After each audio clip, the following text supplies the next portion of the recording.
Peace and blessings, family. Peace and blessings, brothers and sisters. Welcome to another GOCC Fit live stream here for the Gathering of Christ Church, where we discuss all things health, fitness, and nutrition related. I am your host, your neighborhood and brother, certified personal trainer, certified nutritionist, and certified health coach, Ramar Karab, here to hopefully be able to shed some light when it comes to all things in regards to our health with our GOCC Fit live stream series. Let me go ahead and get the scripture for our live stream. Pull it up for you all here. We're in the King James Apocrypha, the book of Sirach. Some may know as Ecclesiasticus. Sirach chapter 30, verse 15, where it reads, "Health and good estate of body are above all gold, and a strong body above infinite wealth." So here we see in the Bible how much the emphasis is put on our health being more valuable than any type of worldly possession that you could, as far as resource is concerned, that you can attain. Any type of money, any type of gold, any type of riches. Nothing is more important than our health, because what good does all that money do if you don't have good health? And let me go ahead and get our title for our topic of discussion for this live stream. Our title and topic of discussion is Linoleic acid, the most dangerous ingredient in our food. Linoleic acid, the most dangerous ingredient in our food. And of course, it is a question. So we are asking a question on whether or not that is the case. Now, for some of you, you may not know what linoleic acid is. So we're going to get the understanding of what is first linoleic acid, so we understand what it is to be able to identify whether or not it is the most dangerous ingredient in our food. And then once we have identified what linoleic acid is, we will then go into the information and let you, brothers and sisters, make your own determination on if it is the most dangerous ingredient in our food, as well as allowing you to do your own research and come to your own conclusions when it comes to this particular ingredient. All right. And so here a little bit earlier than normal. Typically, we don't come on to about 7 p.m. Central Standard Time, but because we are coming into the weekend for the Feast of Tabernacles. The Feast of Tabernacles starting tomorrow evening, sundown. But I do know a lot of people, because we are coming into the weekly Sabbath, Friday night, sundown. They go ahead and make way to the campgrounds and get started with their celebrating of the Feast of Tabernacles and preparations. And then maybe some are just getting ready for the Sabbath. Maybe you aren't have the tabernacles preparations happening right now, but you are nonetheless getting ready for the weekly Sabbath and preparation. So for those that celebrate it and that follow our church, that according to the calendar, the Enoch True Biblical Calendar that we have, I just wanted to make sure that we came on. I was prepared and ready to come on. We come on early, get started. And then that way I myself can get back to my preparations, and you as well. And I'm sure some people are probably out and may not get a chance to be able to check this out live. They may have to come back and follow up later. But nonetheless, this was a very important conversation that has been needed to be had for quite some time now, and I didn't want to delay. There was an opportunity, a window of time where I could come and spend a couple hours talking about this very serious conversation, especially when you talk about something being an ingredient in our food. And then I, in quotations, put food, because we then have to ask ourselves the question: is that what we're eating actually food? And we'll deal with that here in a moment also. So this might end up being the most important video up until this time, and I know we've said that here, probably the last few times that we broadcasted, just because the information, as we continue to go deeper down the road here on this information, it gets more serious as the as we go below the surface and dig deep, dig and dive deep into it. All right, especially when we're talking about the most dangerous. Right, so we're going to go into all the introductory information on this topic, and this is a conversation that we may have to do a series of parts on, just because it's that much information that needs to be shared just on this particular topic. When we talk about linoleic acid, it's that serious. So we'll see. But nonetheless, I at least wanted to start somewhere, and that way brothers and sisters can, evaluate the information, do their own research, and evaluate their diets, just to see whether or not this could be definitely something that's detrimentally in their diet, that could be either causing current health issues, or it could be building up and leading to health issues down the road. All right, so let me go ahead. Typically, we don't show too many videos when we do our health GOCC Fit live streams, but have a couple that I want to share. And we usually don't start with a video, but I'm going to start here with one. Let me pull my screen up so you all can see it here.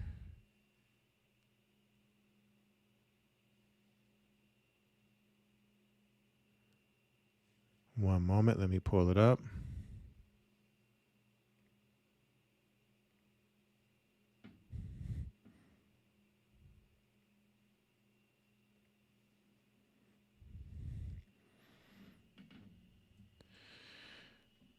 So as you can see here on my screen, it says, "Why is vegetable oil in everything? The history and corruption behind processed oils." All right, so I'm going to say fair use here. Fair use. This is for educational and religious purposes only. So we do have the right to be able to share this information. This is an actual YouTube channel, and it is uploaded on their platform. So we should, if it's fine for it to be on their platform, it should be fine for us to be able to fair use and educate based upon this YouTube video here. So let me go ahead and bring this up for you all, and let's check it out. What was garbage in 1860 was fertilizer in 1870, cattle feed in 1880, and table food and many other things else in 1890. There's a bullet, a matador, dueling in the sky. In hell, there's heaven.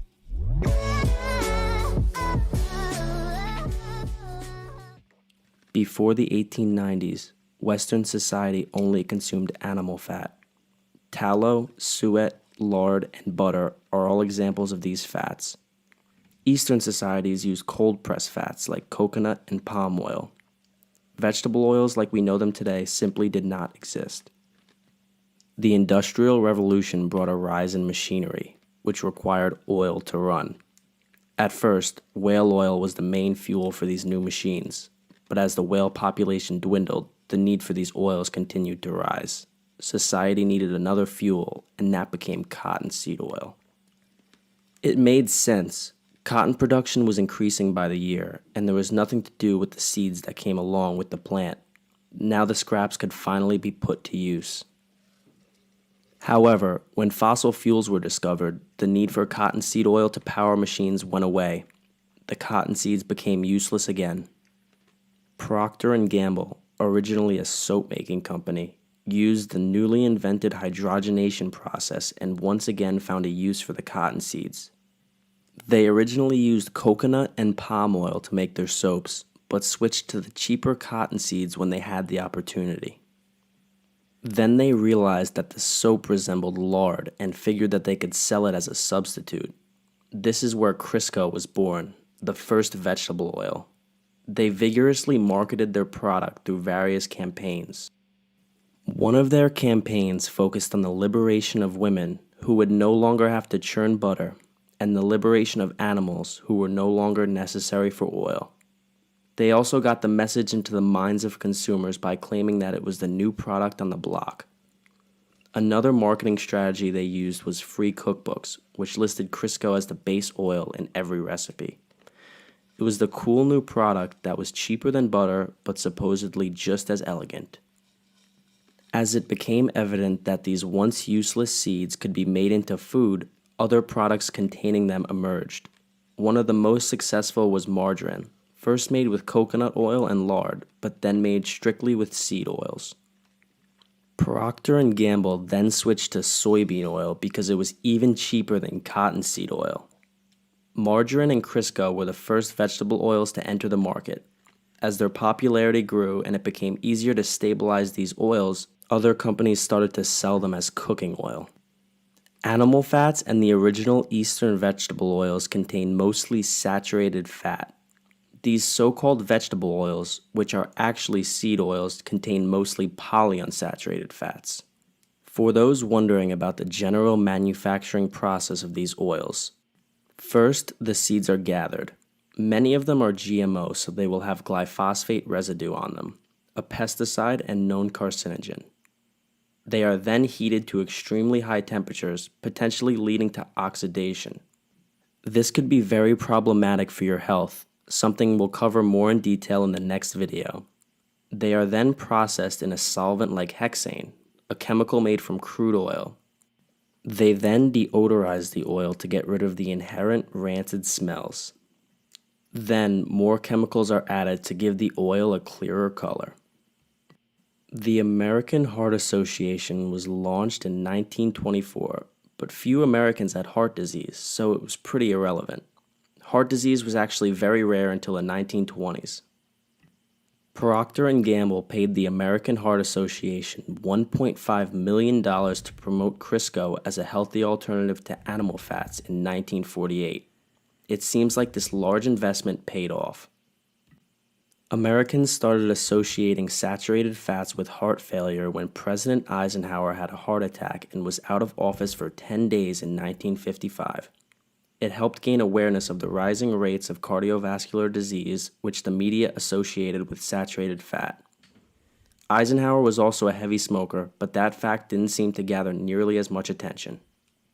Saturated fats continued to be demonized when Ancel Keys, an American physiologist, published his diet heart hypothesis in 1958. Notice that it is only a hypothesis. He looked at 7 countries and found a positive correlation between fat consumption and heart disease. The problem is that he left out other countries that didn't fit his hypothesis. Cherry-picking data doesn't seem very scientific at all.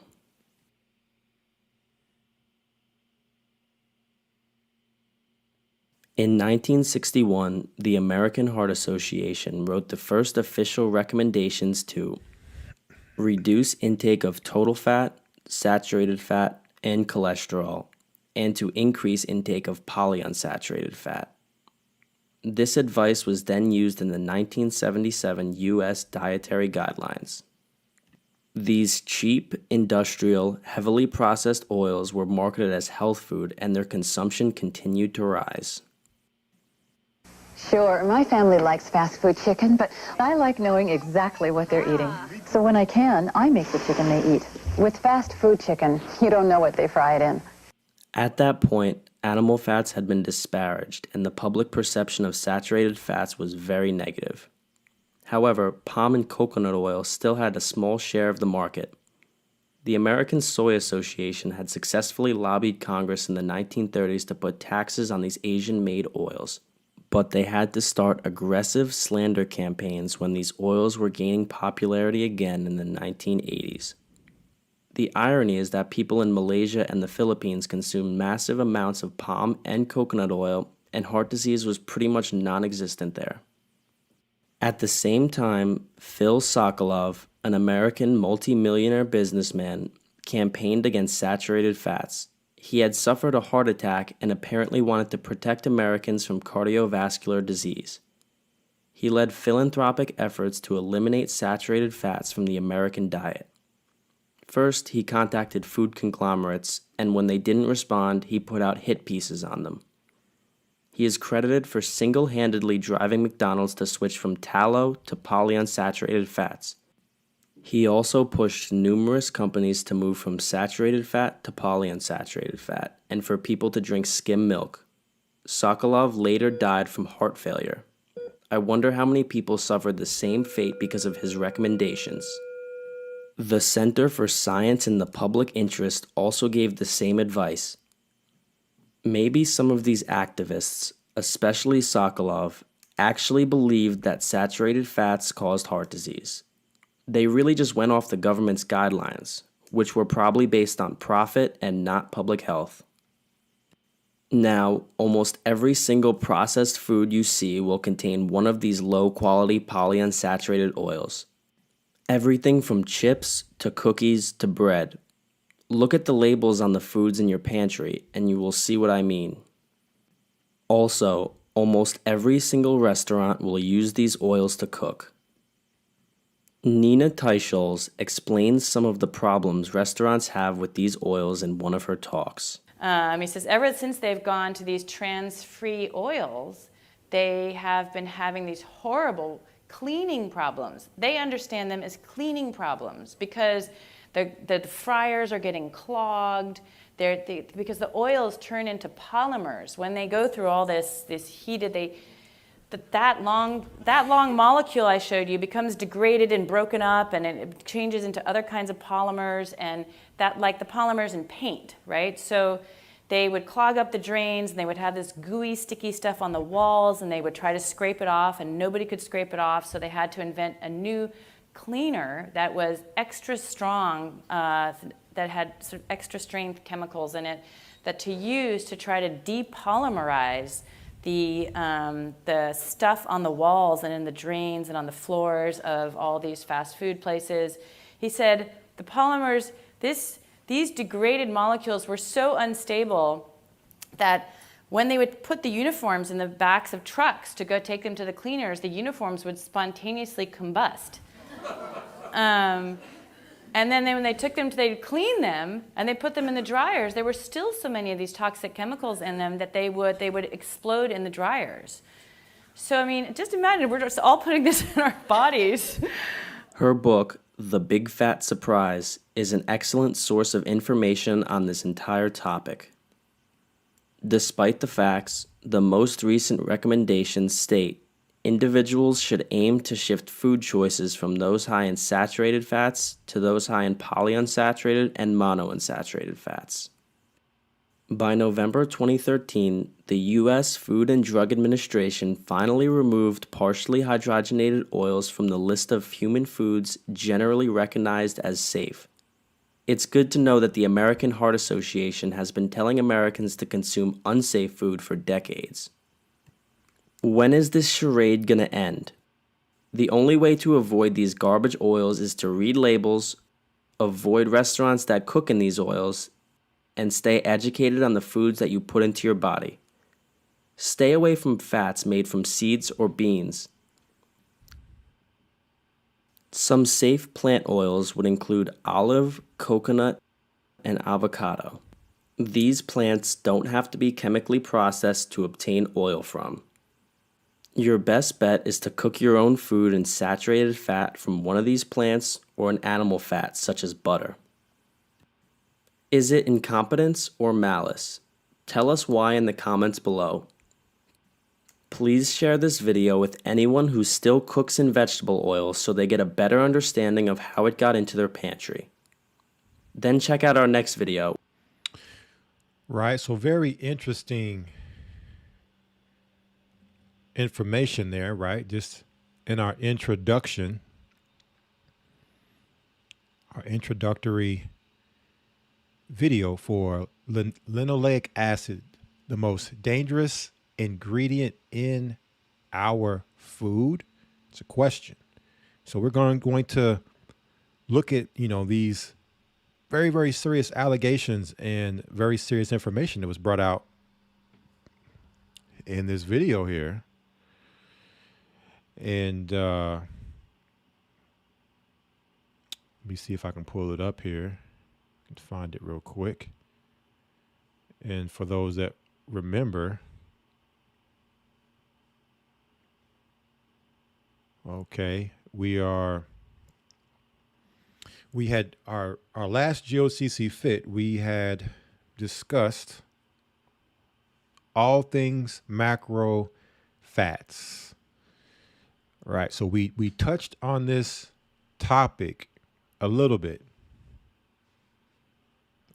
right? But we basically we have summed up the macronutrients, and previously to that we did the micronutrients, which are your vitamins and your minerals. Your macronutrients are your fats, your proteins, and your carbohydrates. So being that fats, we started with fats for our micronutrients, being one of the most misunderstood macronutrients in our diet, but yet one of the most important macronutrients. And when we hear the term fats, we think bad, okay? Because anything that has been associated with fat or being fat is looked at as bad. So therefore, if you talk about fats within our diet, you automatically think bad, let me stay away from that. But it couldn't be more, contrary. Couldn't be more further than the truth that fats are actually, in my opinion, the most important macronutrient for what they do in the body. So many different things that they do when it comes to our body and our health. So if you did not catch this particular live stream we did, you can go ahead and it is here on GOCC Media. You can check it out. But now going from fats, from this particular past live stream, takes us now into our topic of discussion today. Linoleic acid, the most dangerous ingredient in our food, a question we are asking. A lot of things said in that video, right? We're gonna deal with a lot of those things here. But let us first define what is linoleic acid. Before we go any further, let us get at least the basic understanding of what it is. So we're going to go over here to our ISSA, International Sports Sciences Association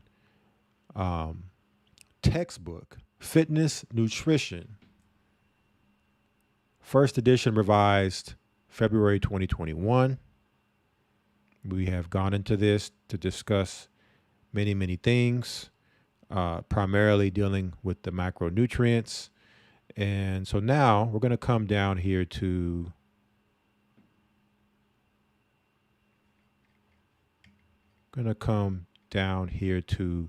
fats. Okay, because in order to deal with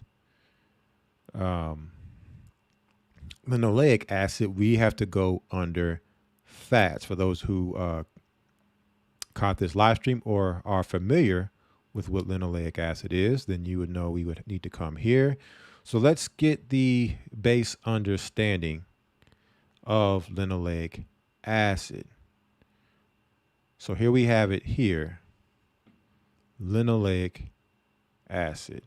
It says here, found in safflower, corn, and soybean oils, this polyunsaturated omega-6 fatty acid can help reduce adipose tissue deposits and improve immune function. Now we're gonna challenge this because this is just what has been taught universally, right? This is the universal or mainstream thing that they would tell us in our modern time. as far as when it comes to linoleic acid. A more recent, a more recent school of thought, then you would go back maybe 50 years ago and before, this was not what was actually the understanding and being taught. It says here, it is a vital role in cell membrane fluidity and structure as well as cell signaling. So when you come over here, it says linoleic acid is a common essential omega-6 fatty acid. Now, they're telling us here that it can help reduce adipose tissue deposits and improve immune function. And it has a vital role in cell membrane fluidity and structure as well as cell signaling. So what we're going to do is we have our good doctor here, Mercola, a article off his website.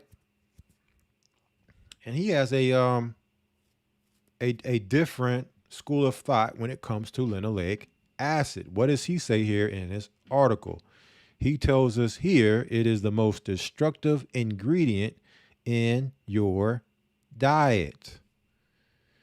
Right? And he actually has a YouTube video here, I believe it's an hour and a half, where you can actually hear him speak about it and break it down, very thoroughly. We're not going to watch that for sake of time, but you will get this article and you will be able to watch that video on your own time. So it says here, story at a glance. It says fats are the primary building blocks of your cell membranes. This is one of the reasons why eating the right types of fat is so important for your health and longevity. Okay, so again, we cannot stress the importance, okay, and vitalness of fats in our diet. All right, so we must first understand that part, and then after understanding how important fats are in our diet, now we must understand which fats to now include in our diet and which fats to then exclude, because there are good and bad. It says, while most nutritional experts blame the epidemic of chronic disease on the increase in sugar consumption, the role of sugar is relatively minor when compared to the impact of seed oils. Now, when we talk about seed oils, we're basically talking about what they would call vegetable oils, all the different oils that would fall underneath the category of seed oil. So I know many people have heard the detrimental health effects of the consumption of sugar, which is true.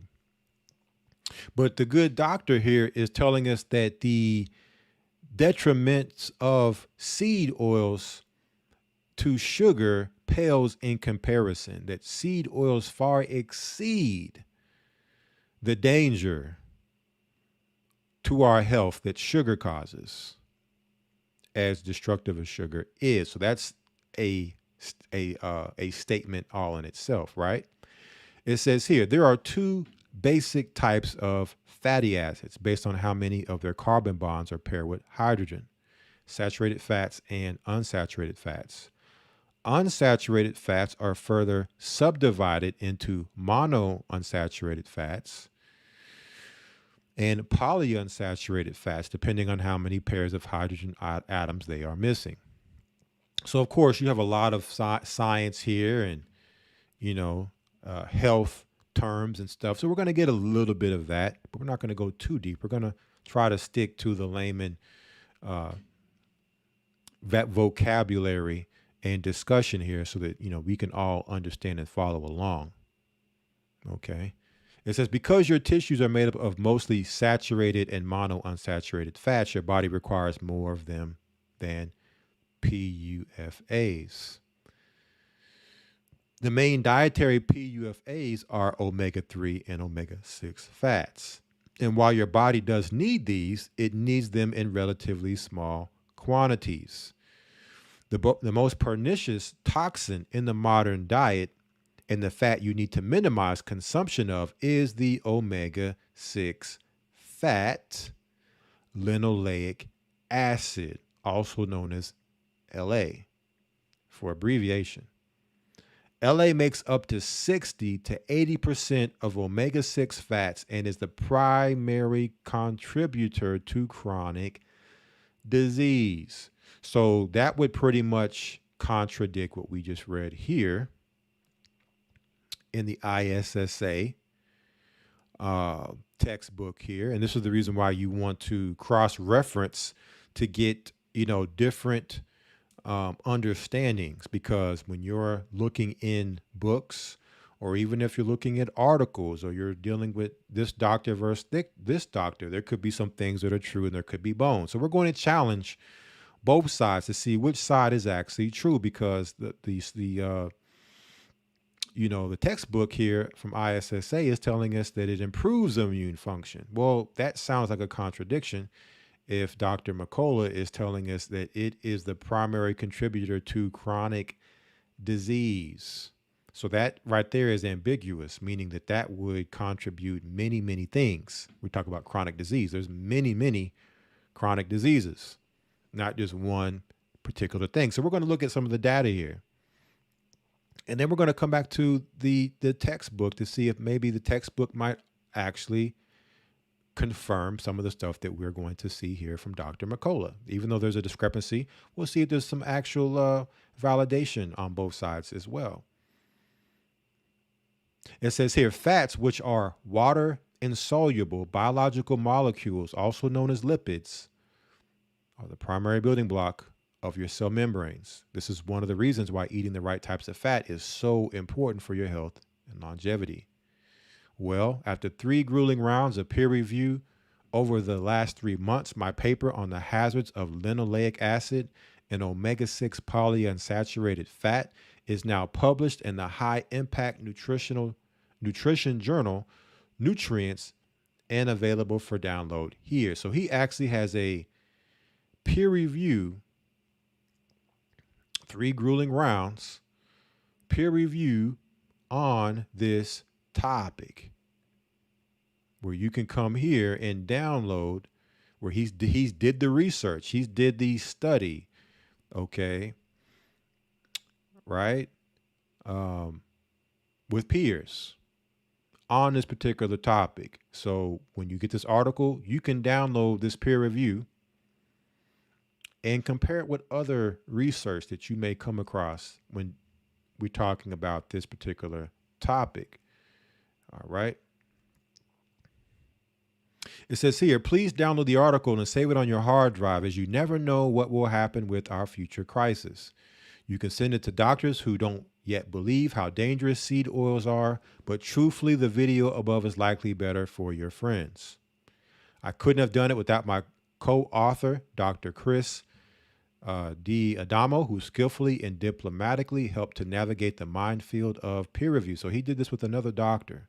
So these are doctors here. And, we should consider all doctors and what all doctors have to say. It shouldn't be, well, we're only going to listen to the mainstream doctors, and then we're going to not deal with doctors who would not be considered mainstream, or the mainstream media would like to demonize certain doctors and tell you, oh, don't go listen to them because they have quack science, or they're witch doctors, or whatever the case. Well, let me go be the judge of that. I don't need you to be the judge of that and think for me.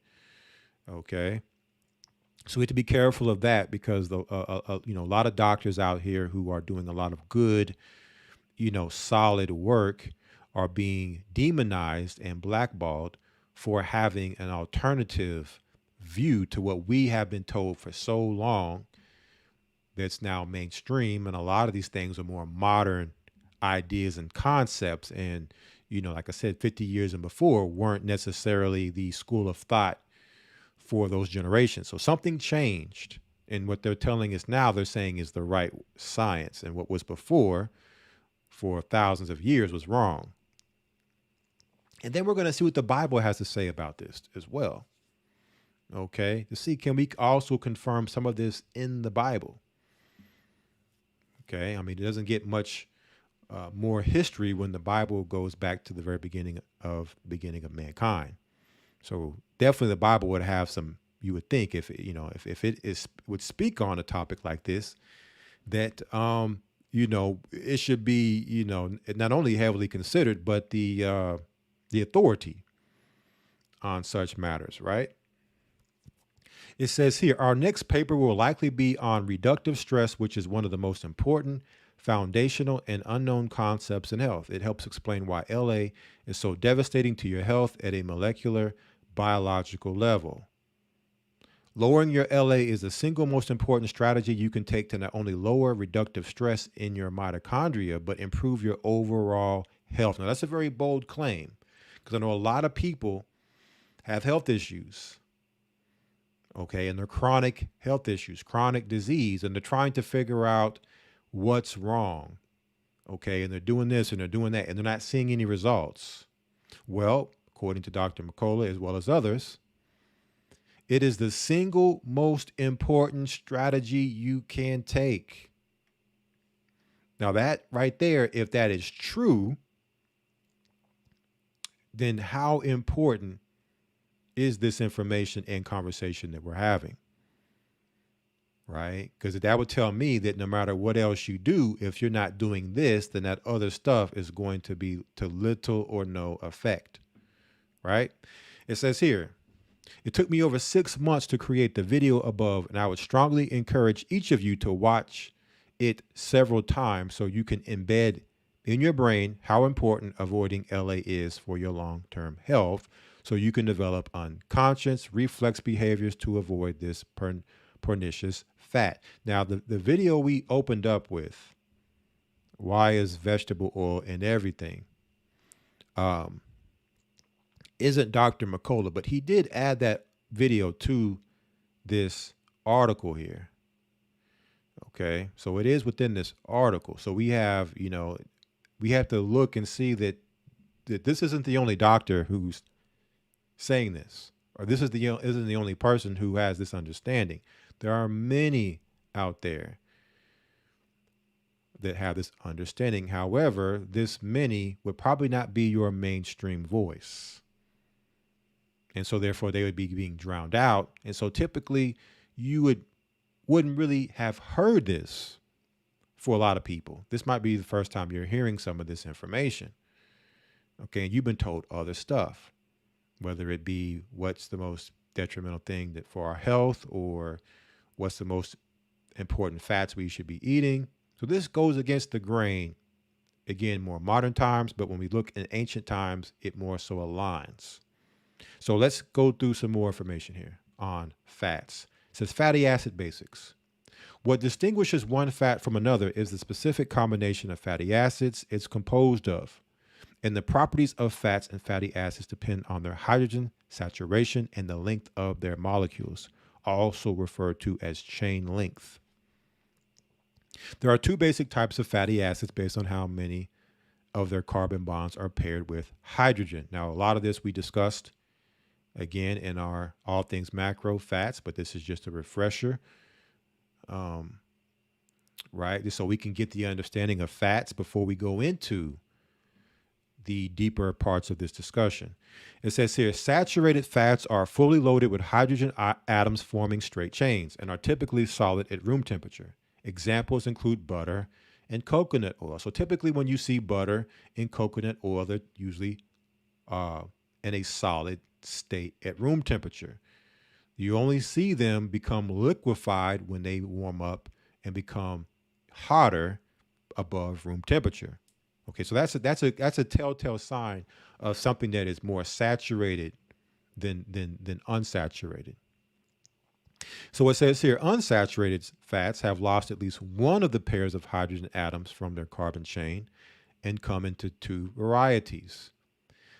They come into monounsaturated fats, which are missing one pair of hydrogen atoms, and polyunsaturated fats, or PUFAs, or PUFAs, which are missing more than one pair of hydrogen atoms, hence the name poly.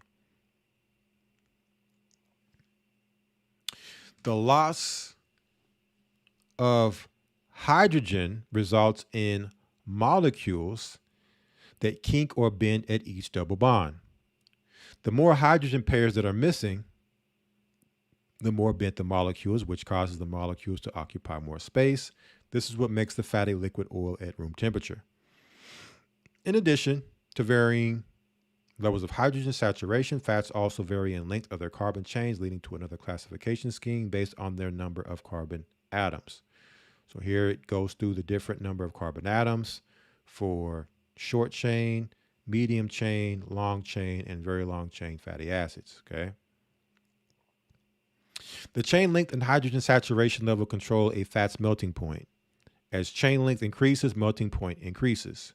Likewise, fats that are solid at room temperature, butter, coconut oil, have longer chain lengths than fats that are liquid at room temperature, fish oil, olive oil. With chain lengths being equal, the polyunsaturated fats found in seed oils have lower melting points than saturated fats. So now, omega-3 and omega-6 basics. This was the video we watched earlier. Right?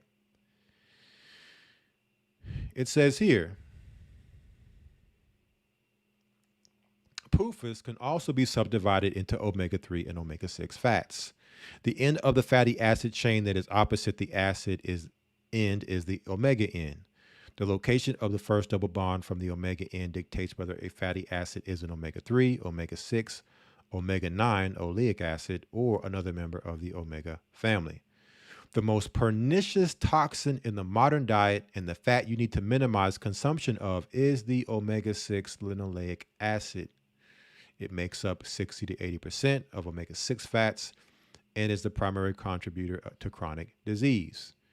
To be clear, it's only toxic when consumed in excessive quantities, but the vast majority of people nowadays consuming far more than the ideal amounts. So basically, when you're eating your foods, stuff that is actually healthy and real food, it's going to be there, okay? It is found naturally in nature. However, the problem is when we get away from nature and we get into processing and ultra processing. And now once we have done this, now we're opening up the body to ingest something that the body was never meant to ingest, okay? We should be ingesting things that occur naturally in nature that God, the Most High God, has created. But when man now becomes involved, then now we have a problem, okay? It says here, the history of how seed oils ended up replacing far healthier animal fats is detailed in the video above. Many still believe that if you have a distorted omega-3 to omega-6 ratio, the solution is simply to consume more omega-3, but that's a serious mistake. So somebody may say, well, I'm getting a lot of omega-6 for whatever reason in my diet. So let me just focus on adding more omega-3. Well, that's not the solution, okay? That's not the solution. While you certainly need a certain amount of omega-3s for good health, adding excessive omega-3s is a prescription for disaster, as omega-3 is also a PUFA. All right. So omega-3 and omega-6 are both PUFAs, and you don't need a lot of them. But within that ratio, you have to lower the omega-6 with the foods you eat and bring the ratio where it's at a good ratio of omega-6 to omega-3. Now, within the natural diet, you don't have to worry about that. However, we're living in a processed society eating processed diets.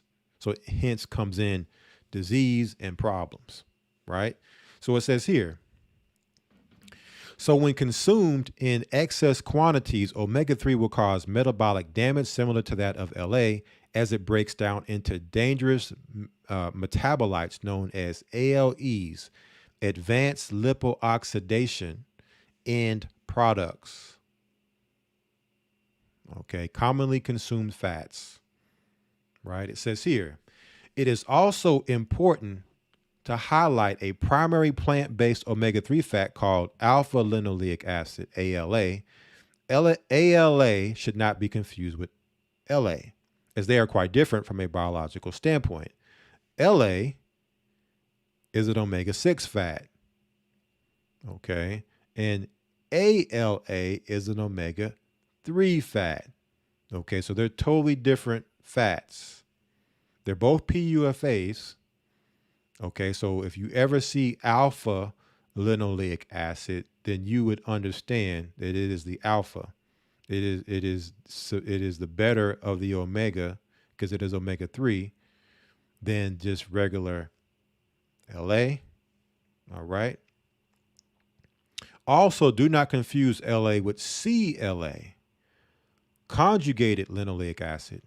Although CLA is an omega-6 fat, and most think CLA and LA are interchangeable, they are not. CLA has many potent health benefits and will not cause the problems that LA does. So maybe ISSA, when they talk about the benefits they have here for linoleic acid, maybe they mixed up CLA for LA here.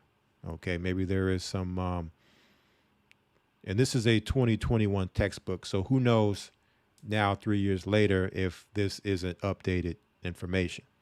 Okay, this was the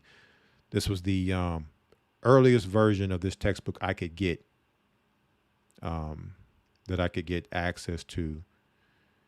All right, so it says here the problem with PUFAs. As a general rule, vegetable and seed oils are high in PUFAs and low in saturated fats, while animal fats are the converse. Saturated and monounsaturated fats are more easily used by your body than PUFAs. Hence, animal fats are generally healthier than seed oils. What's the difference here? The difference is the animal fats are found naturally. So for instance, let's say you eat a steak and that steak has fat on it. Okay, that is natural fat that hasn't gone through a process. That's fats that have developed naturally within the animal. Versus vegetable and seed oils, you cannot get them by going out to a soybean and squeezing the soybean. Okay, it's not going to give you an oil. There's a serious process that has to happen. Dozens upon dozens of chemical processing has to happen before that soybean gives you an oil.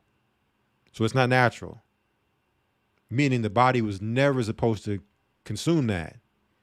And these are the things we have to be mindful of, not just within this discussion tonight with this particular ingredient, but all ingredients. What level of processing did it take to be presented to us for them to call it a food?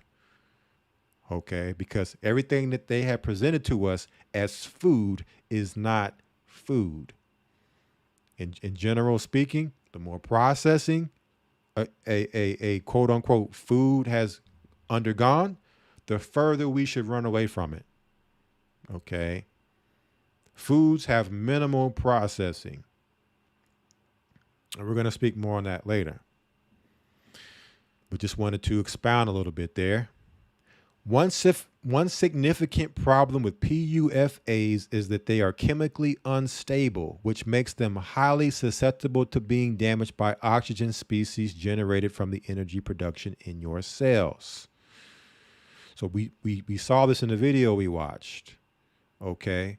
Because of the high heat that's created, that's used to create this end product of these vegetable and seed oils, a lot of oxidation. And what you want is antioxidants in your food, not food that has been heavily oxidized. Because those foods that are heavily oxidized, then that is free radical. And those free radicals are going through your body causing destruction. Okay. Versus foods that are antioxidant are going through your body and actually neutralizing the free radicals. Right? It says here, because your tissues are made up of mostly of unsaturated and monounsaturated fats, your body also requires more of them than PUFAs. So that's common sense. Okay. If my body is mainly made up of something, then that would typically mean that I would need more of that than something that my body's not mainly made up of, right? The main dietary PUFAs are omega-3 and omega-6 fats. And while your body does need these, it needs them in relatively small quantities. Okay, so you shouldn't even be focusing in on obtaining omega-3 and omega-6 fats. The only thing you should be focusing on is what is the ratio, which we're going to talk about the ratios here a little later. You should only be focusing on when I do get these fats, that the ratio is in balance, that it's not out of whack. Okay? It's not something to focus on. Because if you're eating a balanced, diverse diet, you're going to get them. And you're going to get them in the proper ratio. Right? It says here, one significant problem with PUFAs is that they are chemically unstable, which makes them highly susceptible to being damaged by oxygen species generated from the energy production in your cells. This damage causes them to form ALEs, which in turn generate dangerous free radicals that damage your cell membranes, mitochondria, proteins, and DNA. So these are all things within your cell. Your cell membranes is the outer portion of the cell. The mitochondria is like the brain. Okay, it's like the heart and the brain of the cell. It's the powerhouse. So it powers the cell. So if that gets damaged, imagine you having an engine in your car and your engine gets damaged. Your car is not going very far.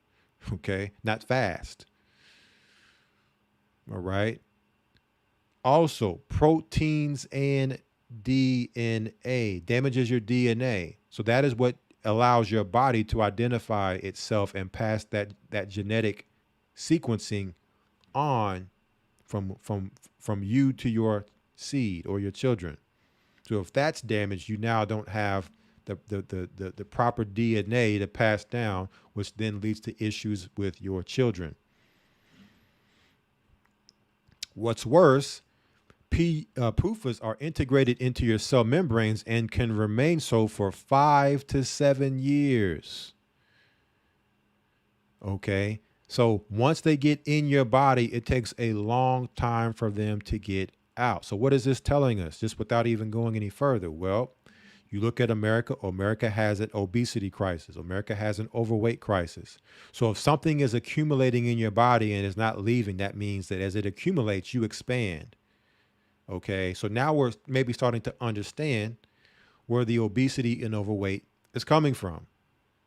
Okay, also, if this stuff is accumulating in your body and if it's toxic, what does that then do for your health? Well, that's going to then destroy my health. It's going to make me sick. And it's accumulating and it's not leaving. It says the missing hydrogen atoms also make PUFAs highly susceptible to oxidation, which causes the fat to break down into harmful metabolites such as oxaloms, which is oxidized LA metabolite. So not only is linoleic acid, so far being said to be the most dangerous thing in our diet, but imagine when it then becomes oxidized, because it's going through so much processing to get to this state to be able to present it to you. And this oxidation, now it's become oxidized. So now it's basically been put on steroids.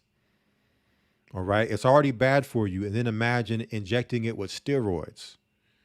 It's a whole nother beast now of destruction. It says, which have a profoundly negative impact on your health. So LA is not an essential fat.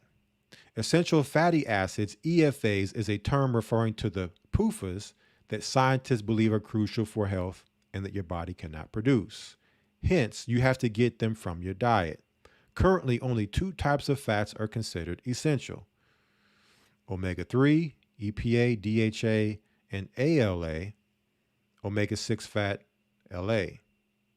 The inclusion of LA is unfortunate. So this is what they tell us. Okay, this is what modern mainstream health and science has told us, is that this is essential fats. Okay, And so Dr. McCullough is saying the inclusion of LA right here is unfortunate, as excessive amounts of LA actually wreck your cellular and mitochondrial function. The reality is you need very small amounts of LA, and because it's found in most foods, it's virtually impossible to become deficient. Okay, so again, if you're eating a diverse diet, you don't have to worry about focusing in on this because you're going to get it.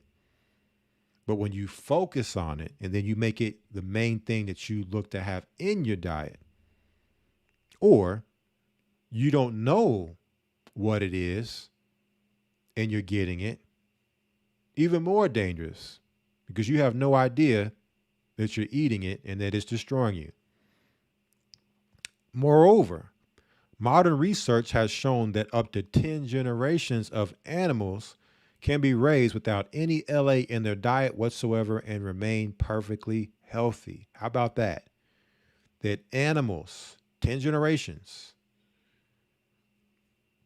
can actually have linoleic acid totally removed from their diet and without it remain perfectly healthy, which means it's not essential.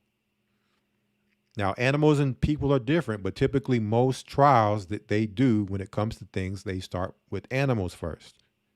Okay.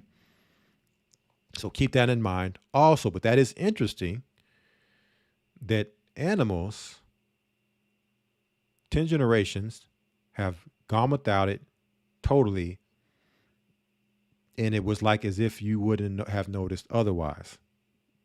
Research has also shown that when you have a large amount of LA in your diet, an enzyme called delta desaturase, which converts the plant-based omega-3 fat ALA to the long-chain fats DHA and EPA, is inhibited. So consuming high amounts of LA increases your dependence on seafood as a source of preformed EPA and DHA. So now you have to then focus on increasing these particular fats when you have a large amount of LA in your diet, because it inhibits these two, which are important. This is important as DHA and EPA are indeed essential and provide a wide range of health benefits.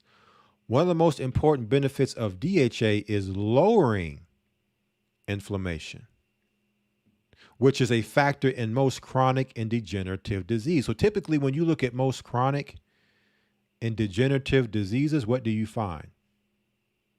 Inflammation.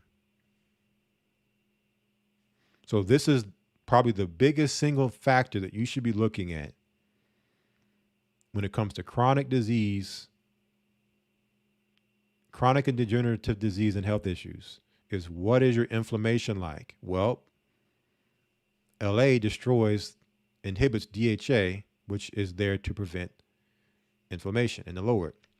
EPA, meanwhile, is important for heart and cardiovascular health. So imagine EPA being neutralized in your heart and cardiovascular system not getting what it needs for its health's sake. Now, we'll watch this video here at the very end.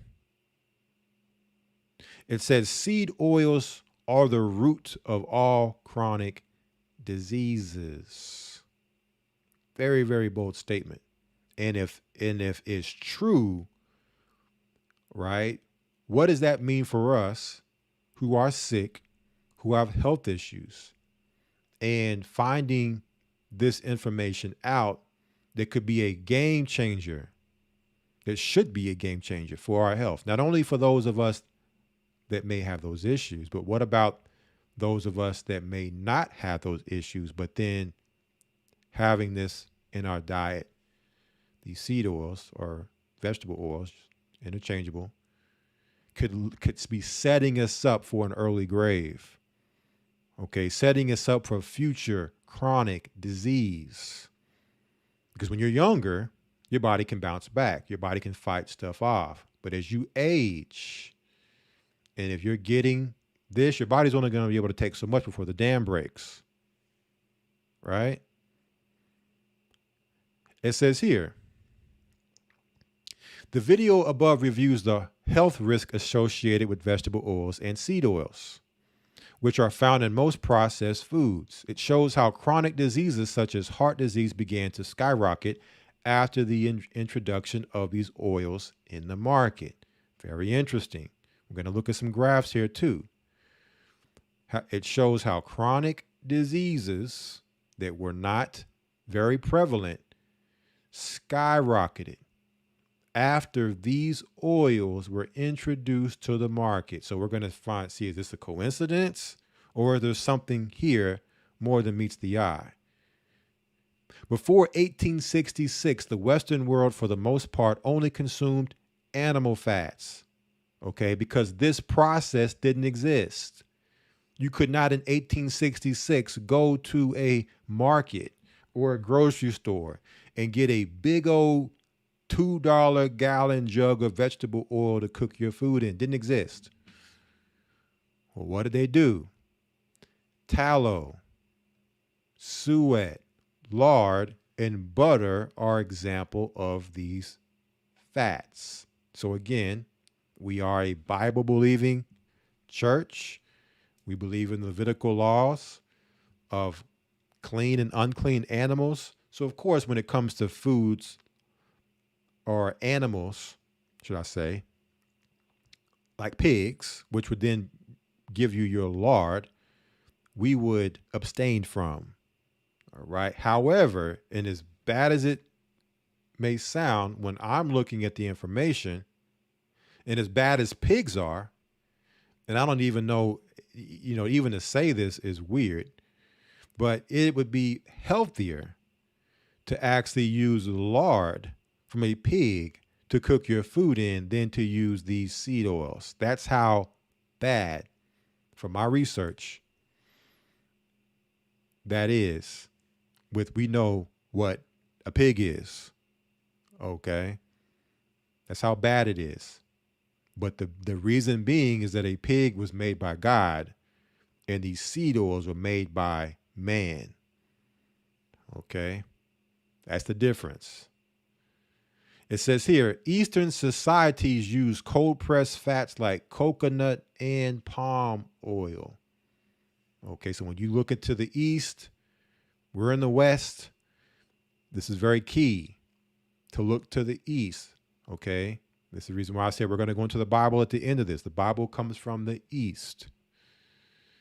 Okay. What were the cold pressed fats they used? Coconut and palm oil. Okay. And when you look at their societies, they didn't have these diseases and issues going on. In 1866 in the West, there weren't these chronic diseases going on. Something changed. Now, the people in the East didn't change what they use for fats, and they remained fine. But something changed in the West to where now in the West, heralded as, the free world and the best healthcare system. Well, how can you have the best healthcare system and best food and diet, but be the sickest, most obese people in the world? That don't sound right. Something's wrong there. It says here, vegetable oils like we know them today simply did not exist. They didn't exist. The single greatest change to the human diet in all of history was the introduction of industrially processed seed oils around 1866. So it's interesting. Right after the so-called emancipation of the slaves in 1865, these seed oils were introduced. Right? Very, very, very interesting date there and year. At that time, Procter & Gamble used a newly invented hydrogenation process to convert surplus unusable cotton seeds into a synthetic seed oil sold to this day under the name Crisco. Oh yeah. Now for a lot of, those that are a little older can remember, maybe not so much used, you would see today, but you would have the containers, right, of a very silky, buttery looking substance, very creamy, called Crisco. And you would whip that thing out the container and throw it into the skillet, and you would cook that, you would fry that chicken up in that Crisco, right? Now they have it as it's not in a saturated state, it's more in an unsaturated state. When you see Crisco, it's in a liquid state. Not that they don't still have the container form, but most people, if they were to go and get Crisco, would be more probably familiar with the liquid state of Crisco. But back in the day, it was in the container, and we used that thing religiously. We would whip that Crisco out. I remember before the truth, and parents would throw that spam in that Crisco. Man, you want to talk about some total destruction on your health. All right. Thank the Most High that we came out of that, starting with the pork. But now you can see how devastating, you throw that pork chop off in that Crisco. Can you imagine the destruction going on in your body, consuming that? But this is what Procter & Gamble, the same Procter & Gamble that has a lot of your so-called hygiene products that you would go and get, right? So shortly after that, margarine, which is made from seed oils, was introduced. In recent years, the company has largely converted to using palm, soy, and canola oil for its Crisco, but cottonseed oil is still very much in use for cooking, especially in restaurants for their fryers. So,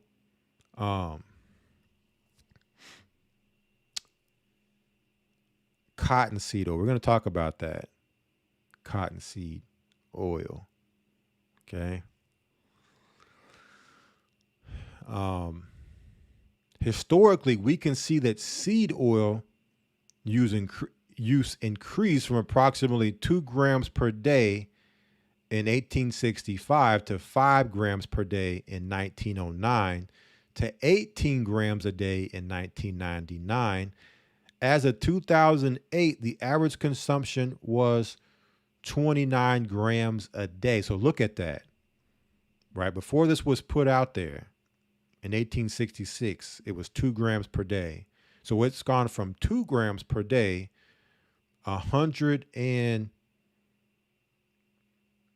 60 years later. It's gone from 2 grams to almost 30 grams a day. So we had a situation where chronic disease did not exist. We see something change. We see this change. Maybe there's something else that people can point to that could potentially be what it is, but we definitely see this as a prime suspect, right? In terms of percentages, seed oils accounted for approximately 1/100th of total calories in 1865 and increased to more than 1/4 of total calories by 2010, a 25-fold increase. 25-fold increase. And if this is actually a poison and is actually a toxin and is toxic to our health, the most dangerous ingredient in our diet, the root cause of all chronic and degenerative disease, how damning is this stat line here? 25-fold increase.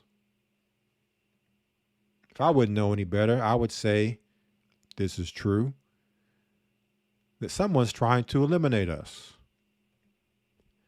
It says here, someone or someones, right, are trying to eliminate us.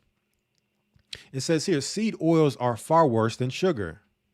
While most nutritional experts blame the epidemic of chronic disease on the increase in sugar consumption, the role of sugar is relatively minor when compared to the impact of seed oils. In 1822, the average U.S. sugar consumption was 6 pounds per person per year. This rose to a high of 108 pounds per person per year by 1999.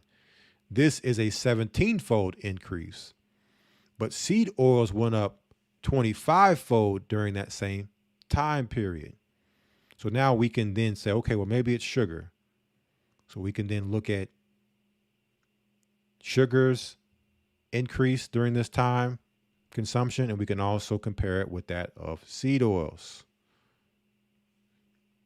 Both go through a process, right?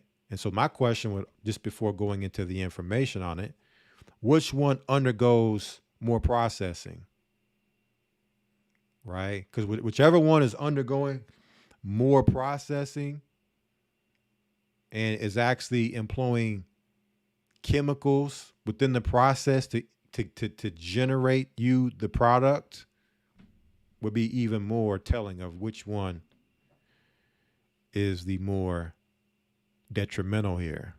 Not that it dismisses, right? But we'll see that here in a moment. In the 1960s and 70s, cardiologist Dr. Robert Atkins was largely responsible for creating the interest in low-carb, low-sugar diets that seemed to work for many.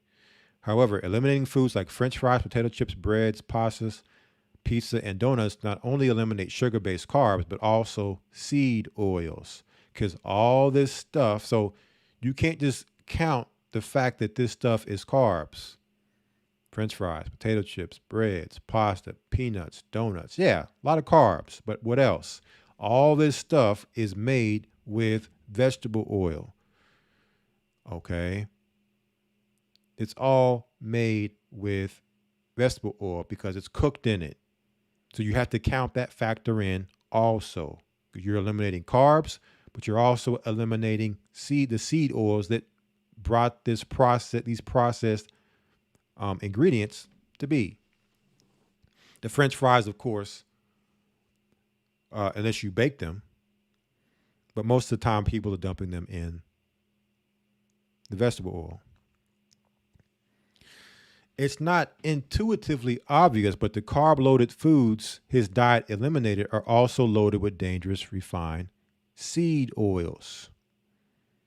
Processed foods typically contain about 21% sugar.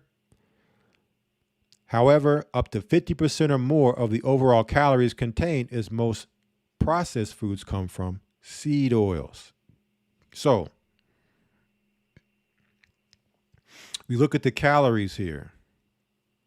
So 21% of the calories of these products is sugar.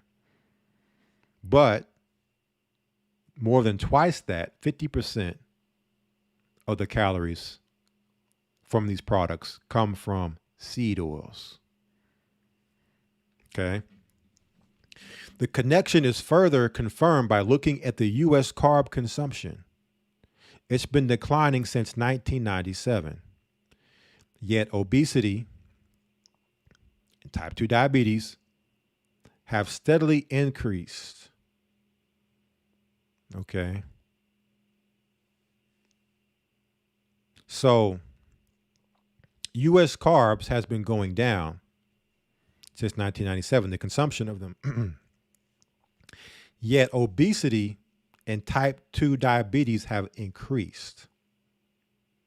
So those two aren't connected, aren't showing a connection. So what's causing this? Interestingly, this continued rise coincides with the surge of seed oil consumption. So as seed oil consumption continues to go up, obesity and type 2 diabetes continue to go up. Carbs going down, but yet obesity and type 2 diabetes have steadily increased. And here is a chart here. All right, I'm going to let you all look at this chart for a second. Sugar and vegetable oils consumption versus adult obesity. USA 1822 to 2018. I'll let y'all look at that, and then we're going to break it down.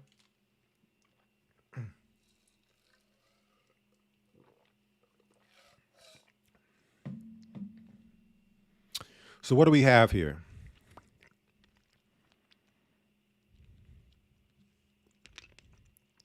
We have the year 1822 at the very far left of this graph. We have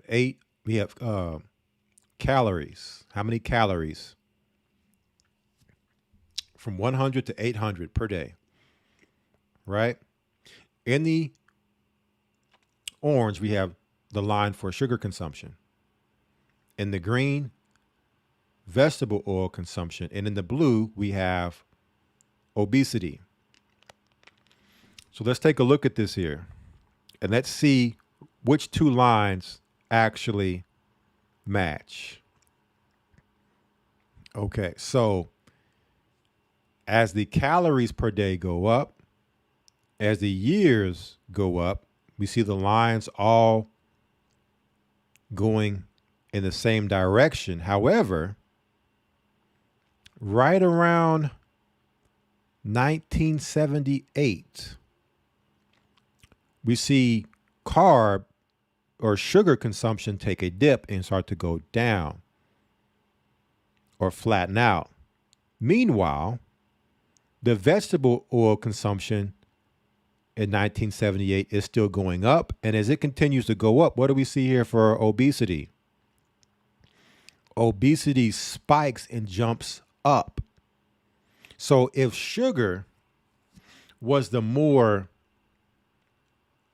bigger cause here, right, then it would totally not make sense with this graph that sugar would show to go down and flatten out more, but yet the obesity would start to skyrocket around 1978. It takes a steep incline up to 1998. 20 years later, it went from 15% in 1978, for those of you all who were alive during this time.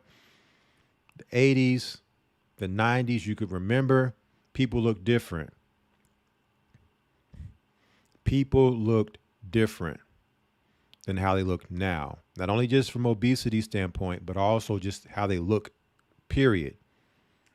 Right? They look more healthy than how people look now. But sugar started to flatten out and go down, and obesity spiked, and vegetable oil consumption continued to go up, to where now you come to 2018 and vegetable oil consumption is at 40% and obesity is at 40%. They're both touching now, which would lead me to believe that the bigger culprit here when it comes to obesity is vegetable oil.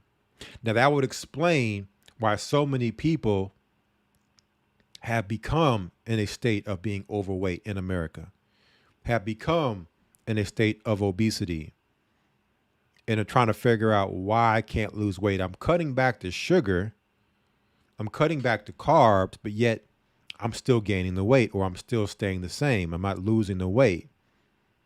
But yet they're still cooking in the vegetable oil.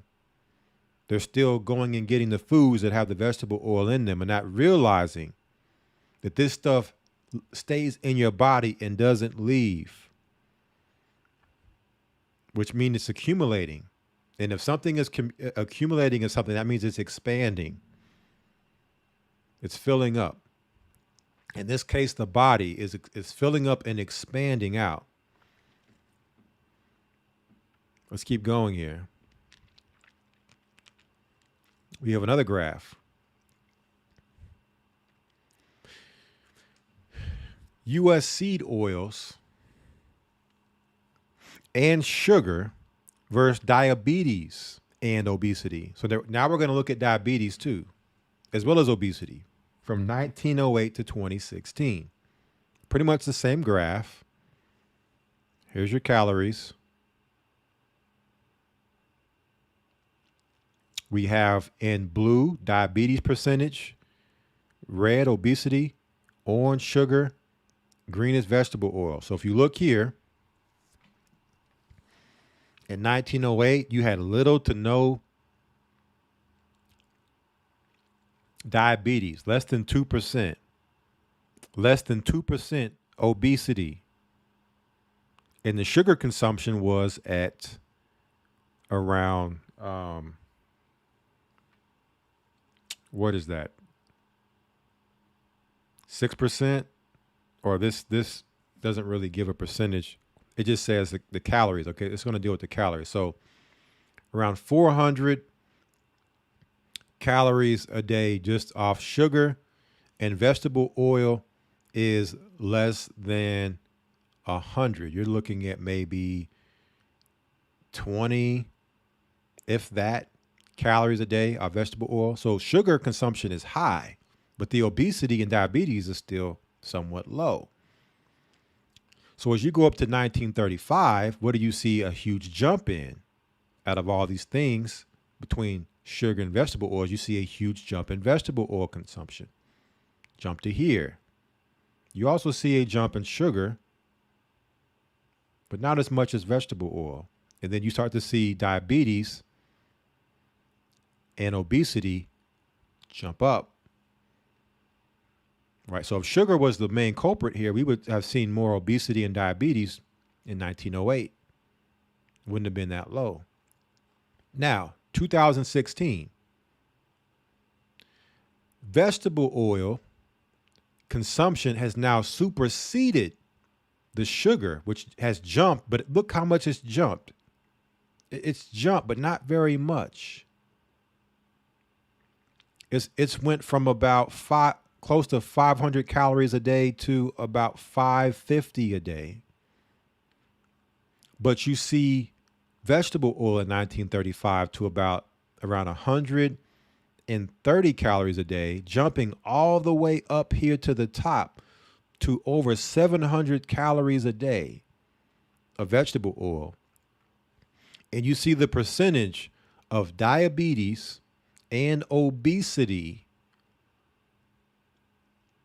Diabetes jumped to 13%, and obesity jumped up to around 40%. So it's easy to see here that vegetable oil, not that sugar is not playing a part, is far superior to the cause of diabetes and obesity. Right? Two graphs here. Very, very interesting to see that. It says here, another major reason why seed oils are exponentially more pernicious to your health than sugar is that they last much longer in your body. The half-life of LA is around 600 to 680 days, or approximately 2 years. So when you get the linoleic acid from the vegetable oil in your body, it takes 2 years. Like if I ate some chicken fried in soybean oil today,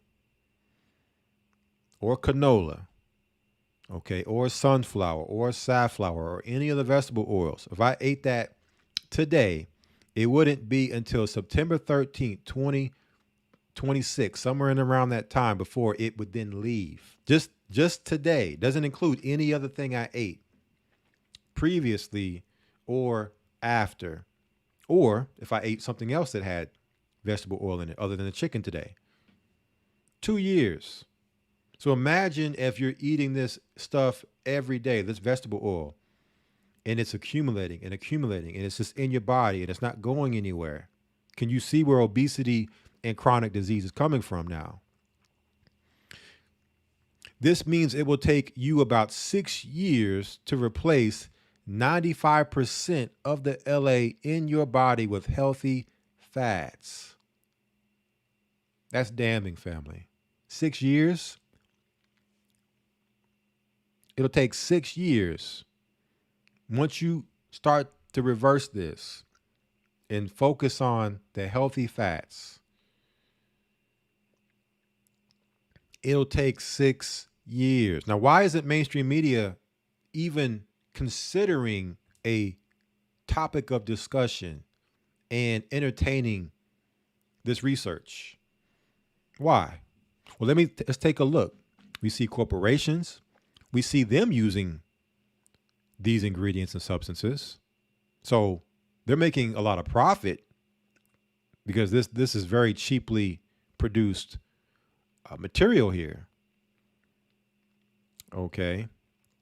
And then you also can look at lawsuits. If they're using this stuff, and this is what it's doing to the body, obesity, chronic disease, now you run the risk of lawsuits because they've been using this stuff.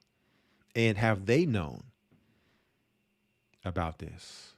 So that would make me realize why they would not want to have these conversations, because these corporations are sponsoring your media. When you watching your news, so-called, these are the corporations that are commercials are being shown in between news segments. Right? And then you would then hear them demonize and ostracize doctors that would come out and show this research.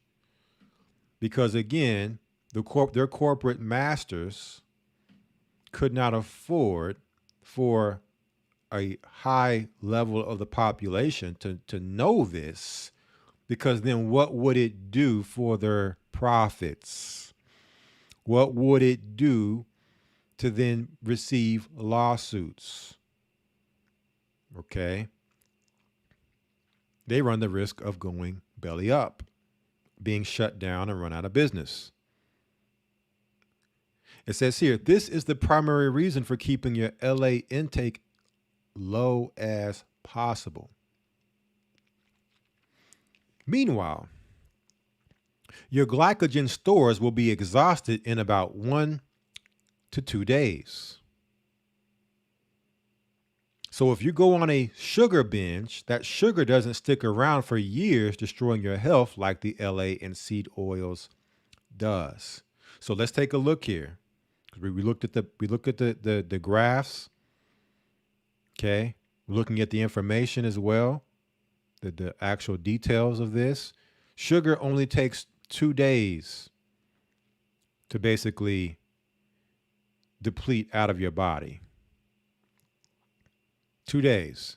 So we're comparing 2 days for sugar. Not that there isn't damage that's happening short term and can happen long term from the sugar, but you have 2 days versus 2 years.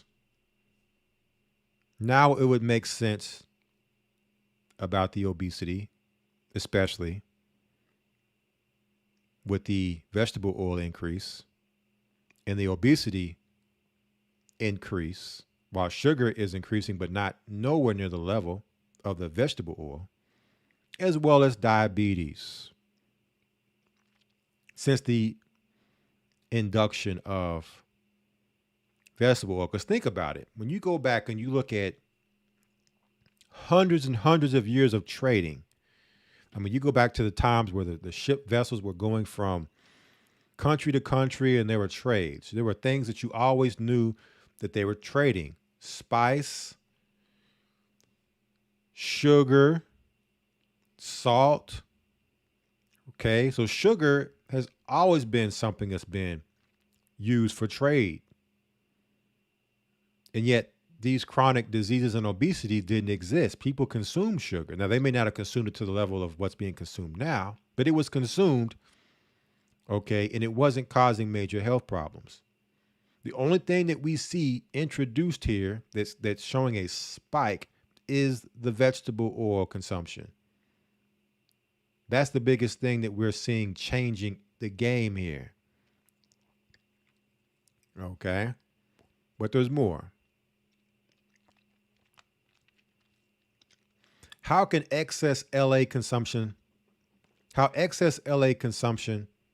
can wreck your health? The main reason why excess LA causes disease is that it prevents your mitochondria from working well. Mitochondria are subcellular organelles responsible for producing most of your cellular energy in the form of ATP, and without ATP, your cells cannot function and repair themselves normally.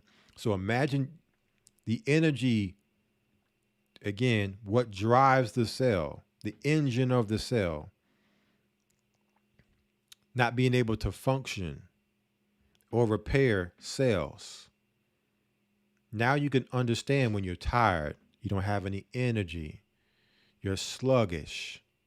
Not that there aren't other factors there, but if your cells don't have energy and can't function and can't repair themselves, what does that mean for you as a whole? You as a person as a whole. Okay, you're going to be in a very low state, health-wise and energy-wise, how you feel.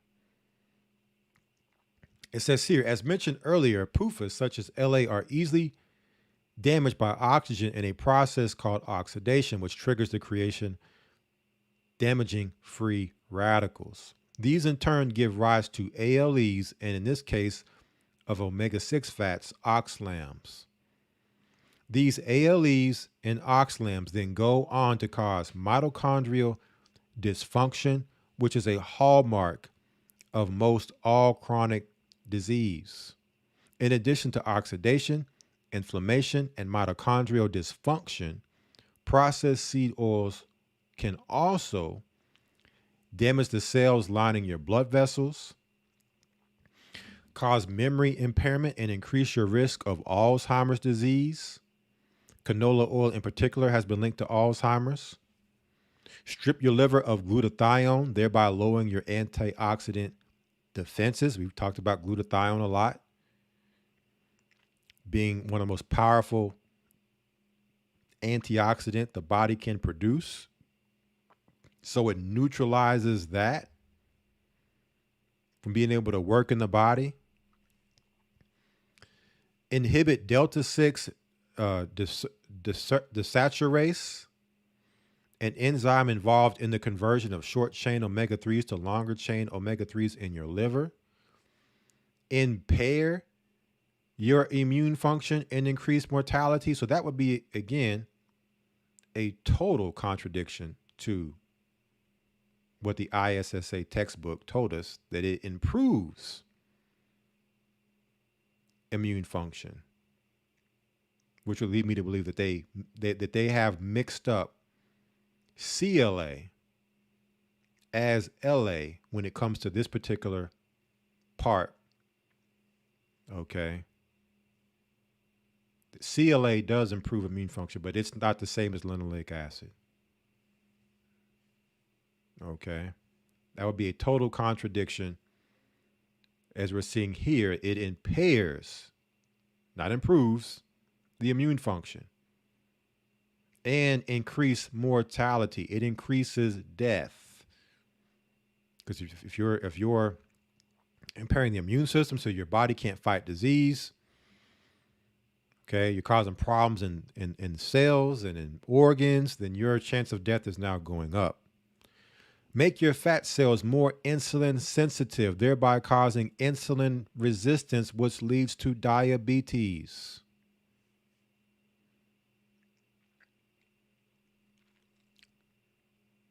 Interesting. Inhibit cardiolipin, an important fat in the inner membrane of your mitochondria. So the importance of cardiolipin here. The inhibition of cardiolipin in the inner membrane of your mitochondria explains much of the damage caused by LA. You have about 40 quadrillion to 100 quadrillion mitochondria throughout the cells of your body. The cristae of the inner membrane of the mitochondria contains a fat called cardiolipin, and its function is dependent on the type of fat you get from your diet. Cardiolipin is important because it influences the structure of cristae inside your mitochondria, which is the area where energy production occurs. If cardiolipin is damaged, then the complexes will not be close enough together to form supercomplexes, and thus the mitochondrial energy production will be impaired. Cardiolipin also works like a cellular alarm system that triggers apoptosis or cell death by signaling caspase 3 when something goes wrong with the cell. If the cardiolipin is damaged from oxidative stress due to having too much LA, it cannot signal caspase 3, and hence apoptosis does not occur. As a result, dysfunctional cells are not allowed to continue to grow, which can turn into a cancerous cell. So now here comes cancer. Something else that we haven't got to yet. Here comes cancer. The type of dietary fat that promotes healthy cardiolipin is omega-3 fat, and the type that destroys it is omega-6, especially LA. The image below illustrates a typical mitochondrial on the left. Figure C shows how the folds cause cardiolipin to provide the curve in the mitochondrial cristae. The following folding causes the supercomplexes in the electron transport chain to get closer together and more efficiently transfer electrons to produce ATP. So, here's the mitochondria, and it shows the different parts of it. Okay, so the LA is destroying this engine of the cell. This drives the energy and repair of your cell, the mitochondria. The good news is that dietary changes can improve the composition of fats in your cardiolipin in a matter of weeks or even days. So even though it will take years to lower your total body burden of LA, you will likely notice improvements well before then. LA contributes to heart disease and cancer. Heart disease and cancer are two of the primary killers in the Western world. So that would be a whole nother graph to see. The spike and increase of heart disease and cancer since the induction or the introduction of vegetable oils to the diet. And LA is a significant contributor to both of these lethal conditions. One of the first things that happens in osteoclerosis, which is the precursor to heart disease, is that your macrophages, a type of white blood cell, turn into foam cells, essentially a macrophage stuffed with fat and cholesterol. Osteosclerotic plaque is basically dead macrophages and other type of cells loaded with cholesterol and fat. This is why heart disease is blamed on saturated fat and cholesterol. However, researchers have found that for foam cells to form, the LDL, low-density lipoprotein cholesterol, must be oxidized, and that it is precisely what seed oils do. Seed oils cause the LDL to oxidize, therefore forming foam cells. So LDL in all of itself does not initiate osteoclerosis. LDL susceptibility to this oxidative process is controlled by the LA content of your diet. Excess PUFAs also make your cell membranes more fragile, allowing them to be easily damaged by oxidation. Seed oils are also a major contributor to cancer. In fact, a surefire way to induce cancer in many animal models is to feed them seed oils. Animals typically develop cancer once the LA in their diet reaches 4% to 10% of their energy intake. So with animals, going back to animals, they removed LA. Okay, what was it? I think 10 generations. Forget if it was cows or just animals. But they had perfect health after 10 generations of no LA. Then we look here, and when LA reaches 4 to 10% of the energy they intake, you start to see cancer develop. So without the LA, the animals are fine and healthy for 10 generations. Introduce 4 to 10%, anywhere between 4 to 10% or more than 4%, up to 10. Now here comes cancer in the animals.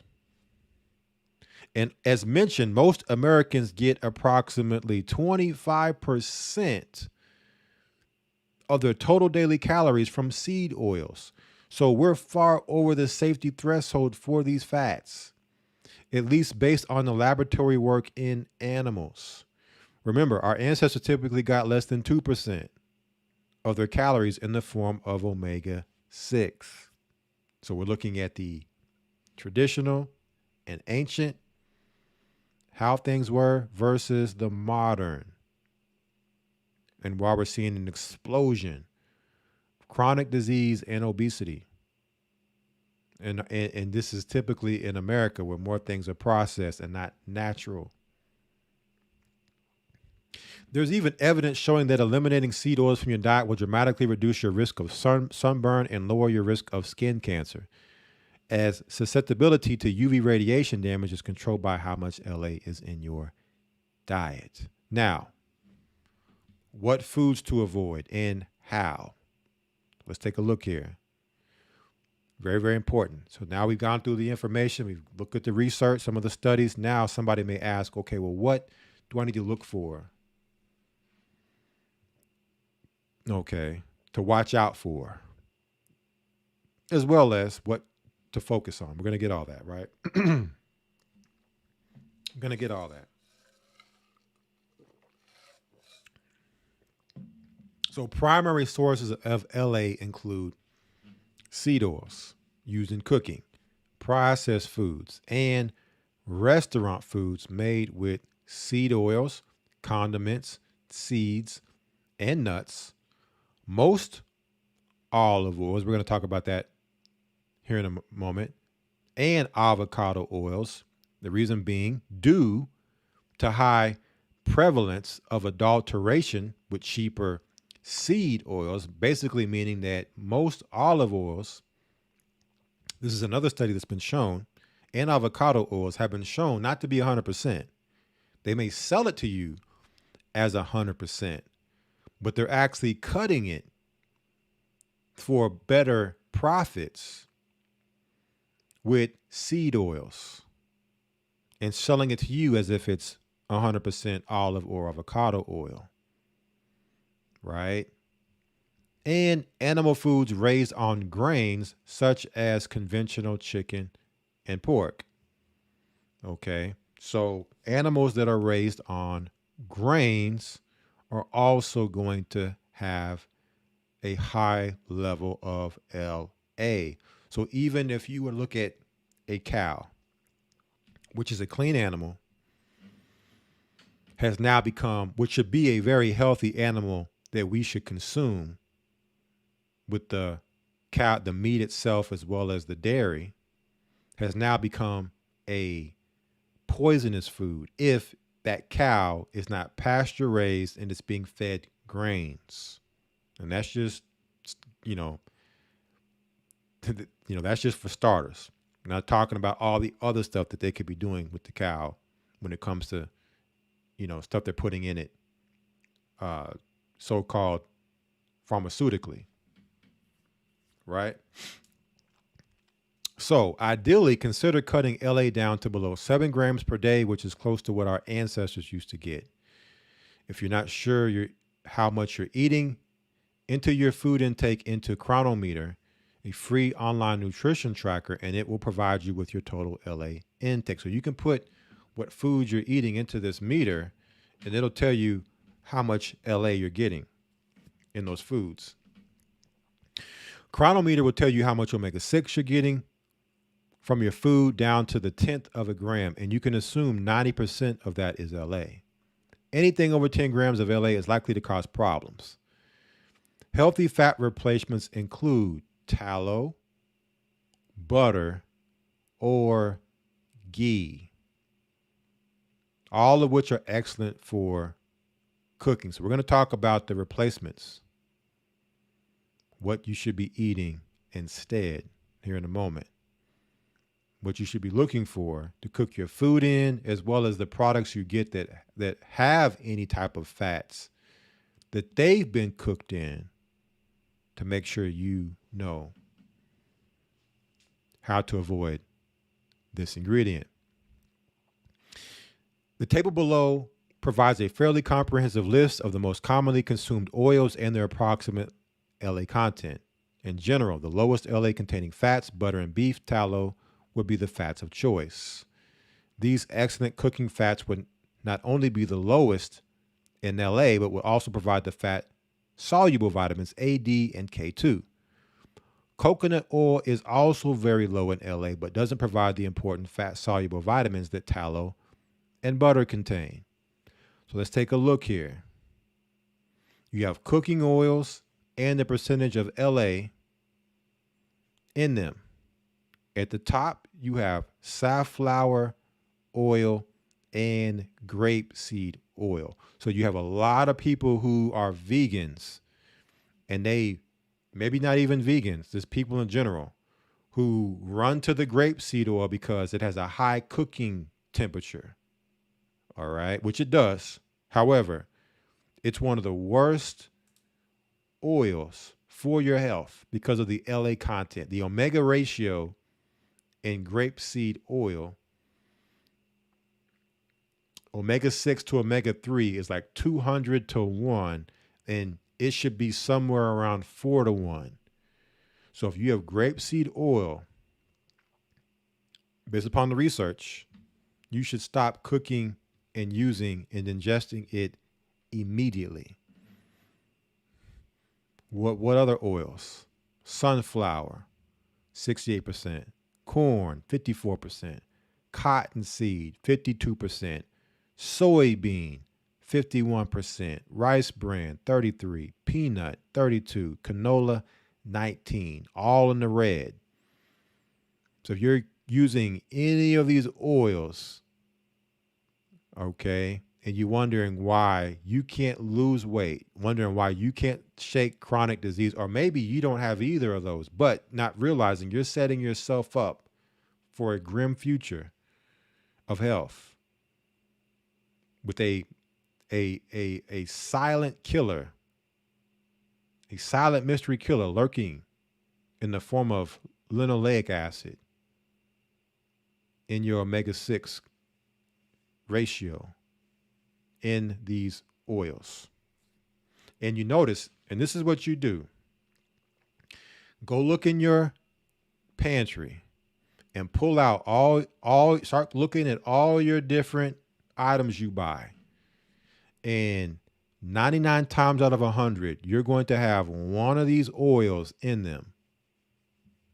And it's some foods where it's like you could make this without putting that oil in there. Why would you even put one of these oils even in there? It can be made without it, but yet it's in there, hiding, lurking. Right? So, and then a lot of times what you'll see is on the back, the first, and not only that, it's the first ingredient. So you'll see safflower oil and or sunflower oil and or canola oil and it goes on and on and on and on to where you don't even know what oil it is, but it's a vegetable oil, but you don't know. And it's usually a combination of all of them.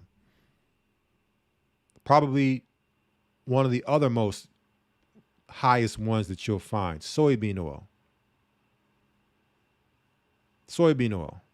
It's in everything. Any type of salad dressing you buy, soybean oil. So what do? I make my own stuff. I use the oils and the ingredients that I know are healthy. I buy them organic from a good source at the store, or I buy them online. And if it's something like a salad dressing or something, which I usually typically use olive oil when I'm making my salad dressing, olive oil or like some type of dairy, like a Greek yogurt, right?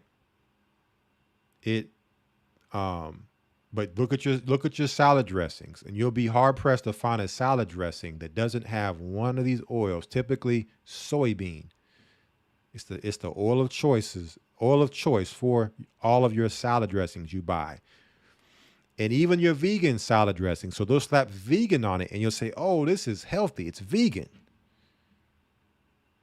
Okay. Another deception.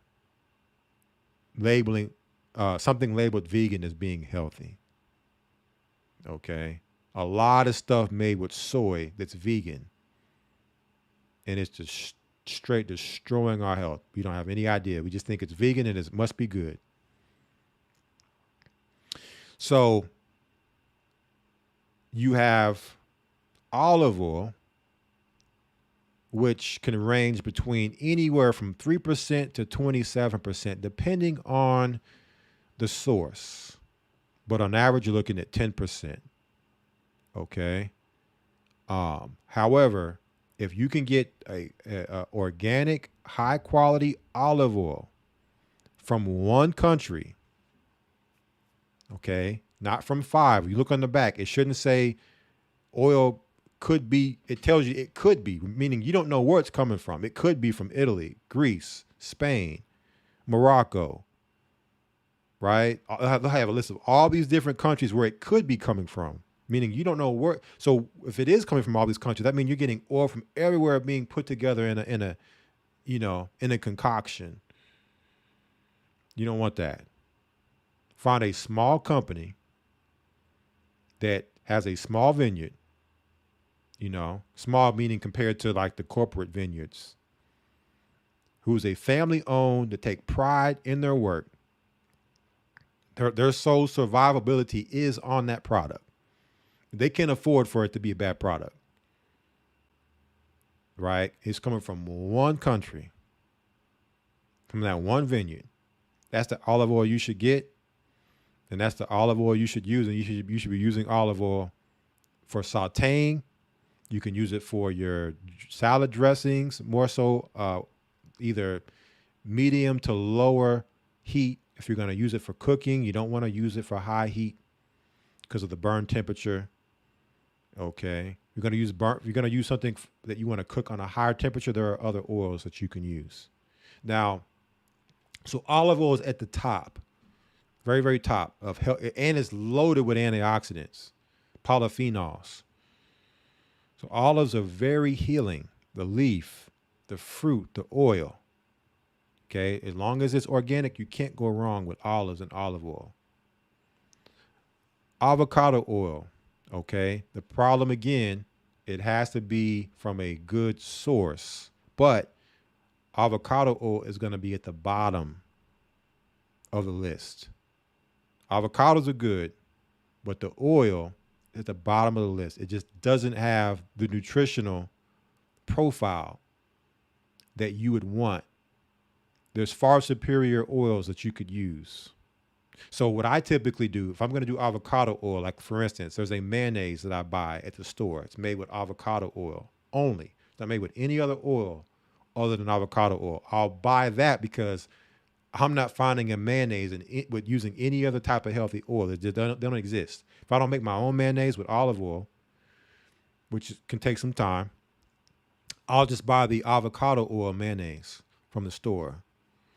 And I'll get that because I don't need a lot of mayonnaise for like making my ranch dressing. I'll use mayonnaise. Doesn't take a lot of avocado oil or avocado oil mayonnaise to make that, or when I'm consuming the dressing. So I'm getting very little avocado oil once I mix everything else up in there.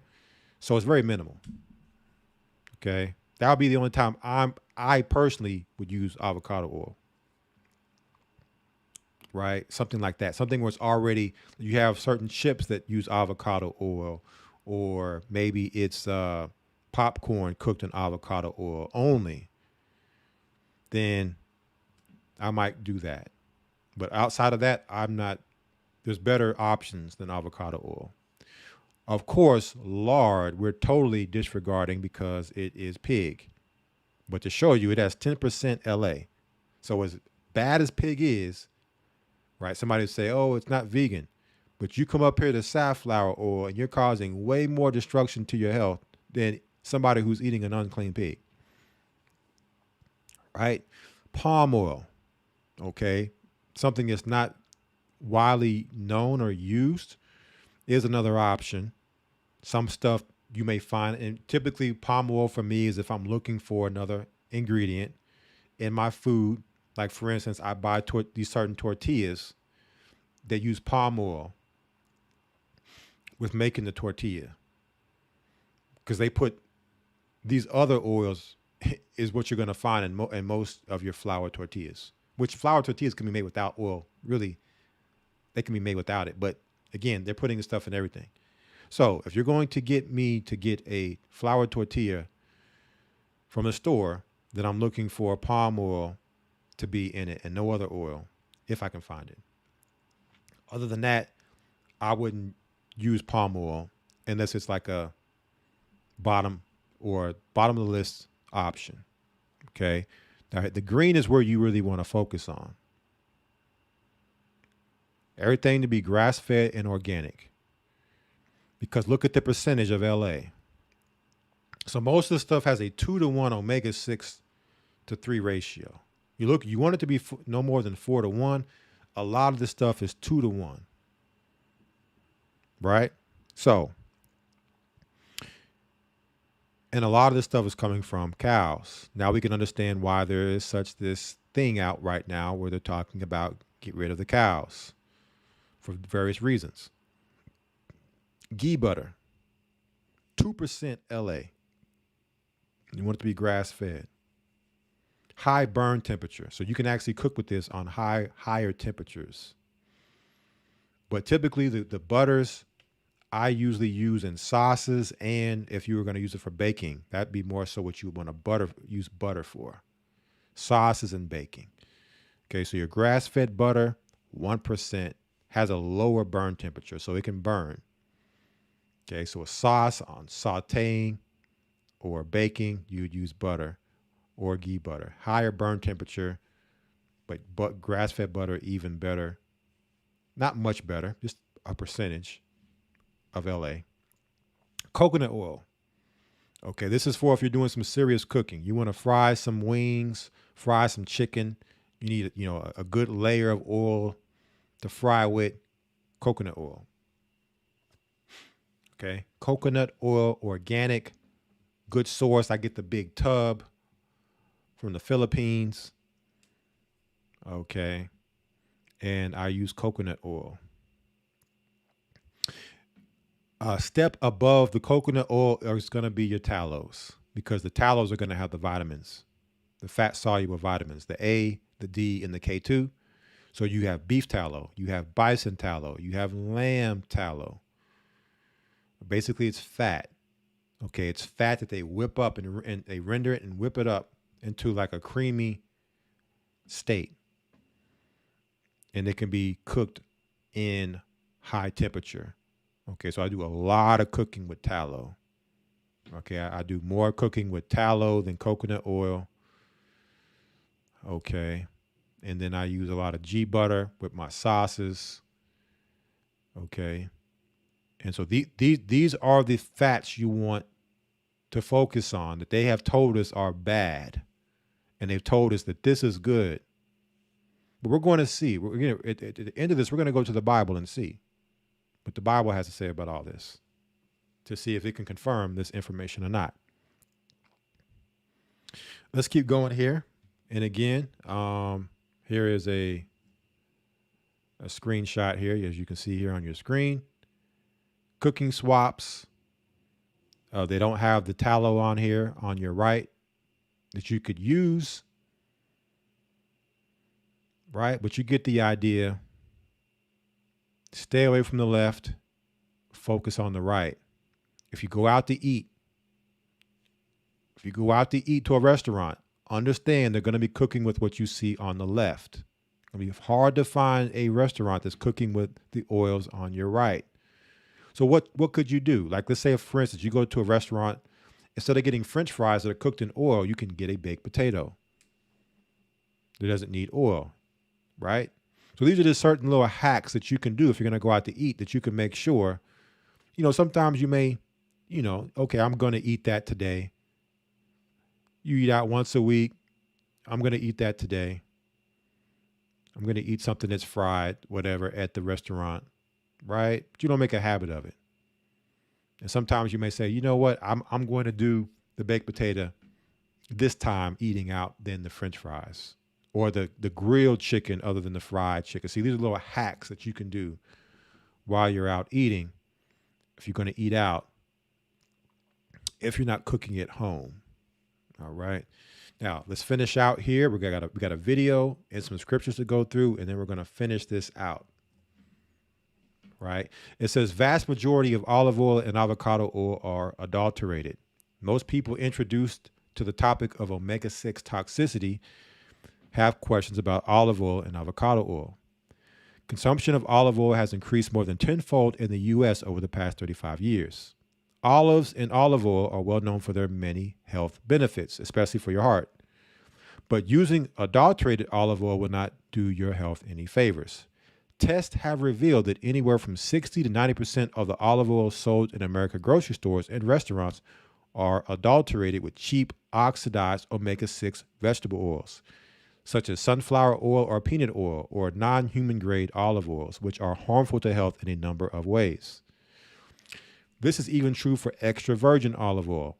Cheap seed oils are added and will not be listed on the label, nor will most people be able to discern that their olive oil is not 100% pure. Chances are you've been eating poor quality olive oil so long, or you never tasted a pure high quality olive oil to begin with. You don't even realize there's something wrong with it. The same applies to avocado oil. Many believe avocado oil is healthy as olive oil, but this is simply not the case.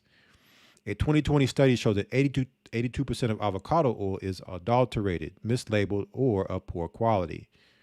In general, people believe the U.S. FDA is policing and regulating food fraud, but that's not the case. Its primary focus are making sure the ingredient label is accurate and tracking food-related disease outbreaks. The FDA does little in terms of preventing illegally adulterated foods from being sold. This makes discerning quality a difficult task.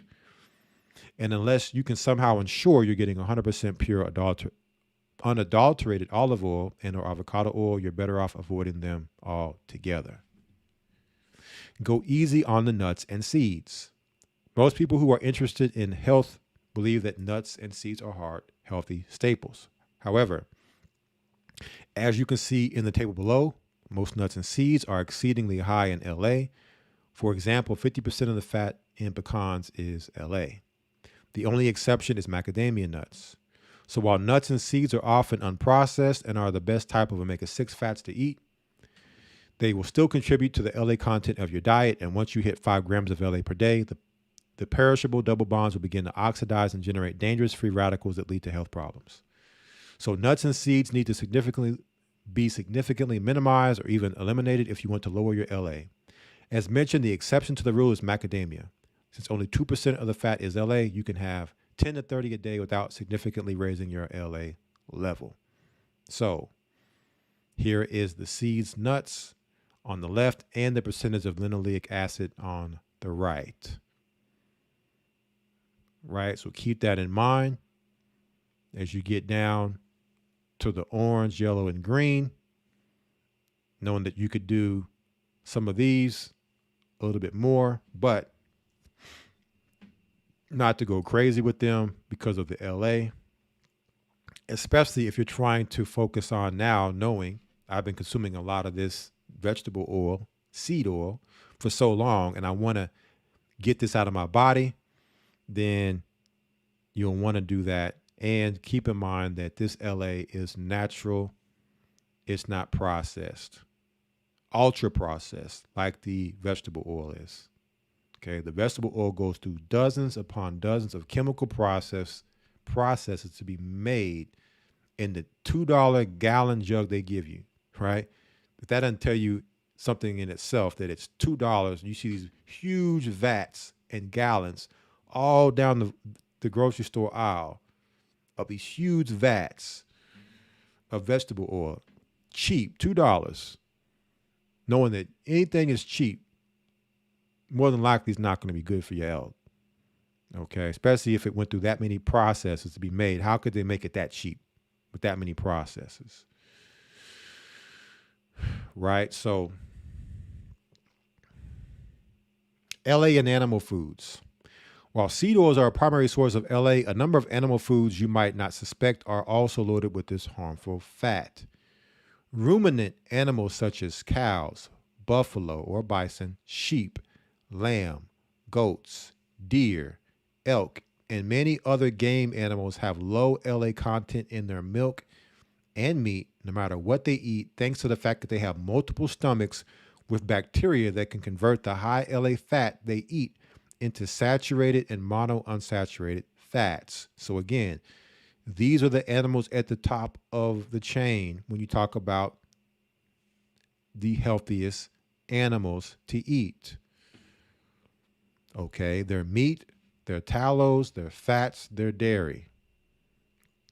Make sure that, for deer and elk, you don't have to worry about them typically being grass fed or pasture raised because they're wild.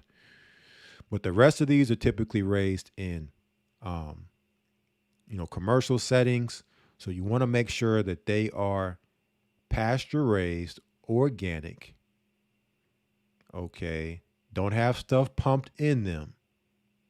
Okay. Pharmaceuticals pumped all in them because you are what you eat. If they're being pumped in them, you're eating that. Now you're getting that. This is where a lot of people have the dairy allergies from. It's not from the animal. Okay. It's the fact that that animal is genetically modified. That animal is eating grain and not grass. That animal is being pumped full of stuff and your body's having a reaction to that. And then you think it's the animal. I can't eat that. Okay. So animals with a single stomach, however, like chickens and pigs, cannot make this conversion. So when they're fed corn and soy, which are high in LA, their meat and eggs will also be high in LA. Most chicken and pork have over 25% LA. Chicken eggs are acceptable, though, as each egg has less than 1 gram of LA, and that is assuming they are fed commercial feeds that are loaded with high LA. So basically, if you're going to do chicken, free range chicken, right? The breast and the eggs, because the breast is going to be, you're not going to get the LA with the breast because the breast is the least fatty part of the chicken. So it's lean and fat. Okay. If you're doing the legs and the thighs, then you're going to get the LA in the chicken. And the reason why, because chickens have a single stomach. So chickens really don't have a stomach at all. They have a gizzard. So basically with the chicken, whatever they eat, they must eat, the different little small pebbles and rocks to help break the food down. So they're not able to break down the LA. And so then they accumulate the LA and then you eat them and you're getting the LA from the chicken.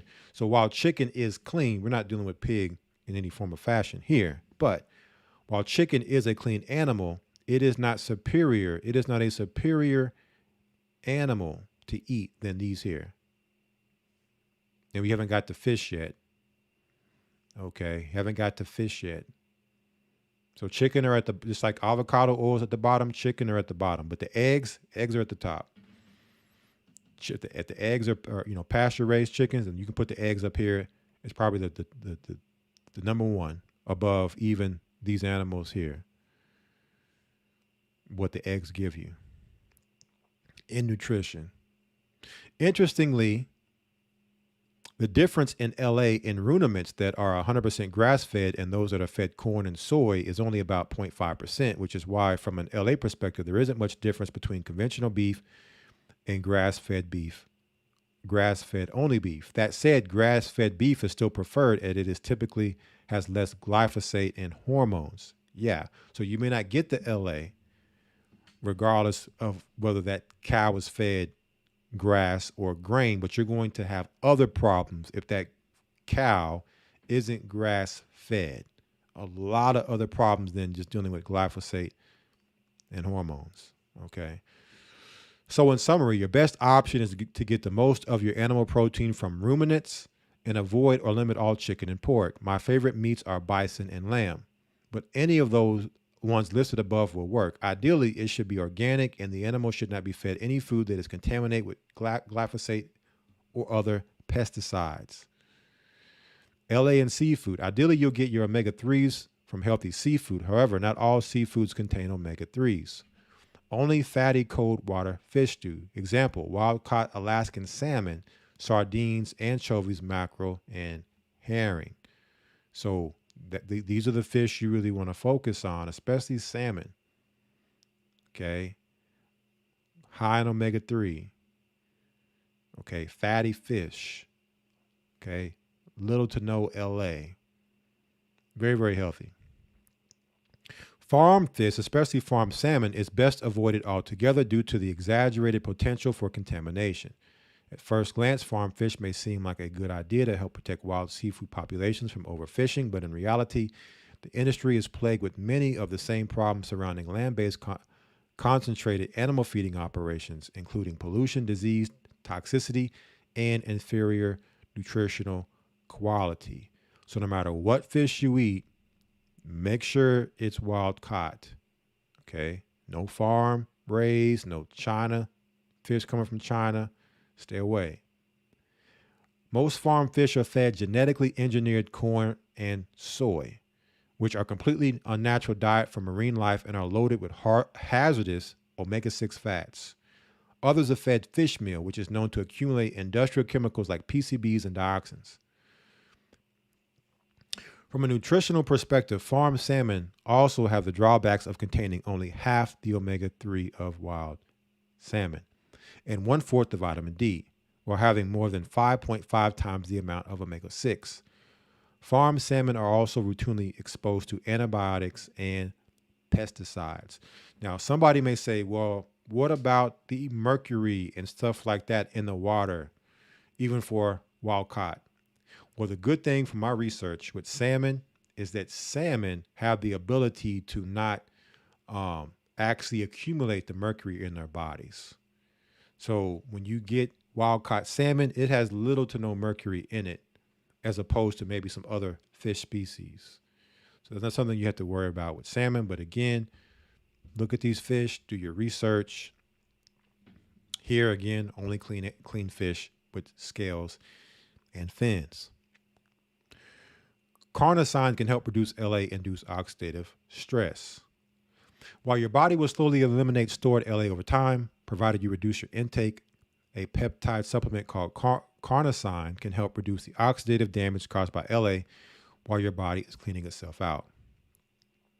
Carnosine is a dipeptide your body makes, and it consists of 2 amino acids, beta-alanine and histidine. It serves as a sacrificial sink for reactive oxygen species. ROS and ALEs, meaning it lets these very damaging molecules destroy it rather than your mitochondria. DNA or proteins as depicted in the image below. Okay, so here's an image here showing you can actually supplement with carnosine, which will help with the oxidative stress caused by the omega-6 or the linoleic acid.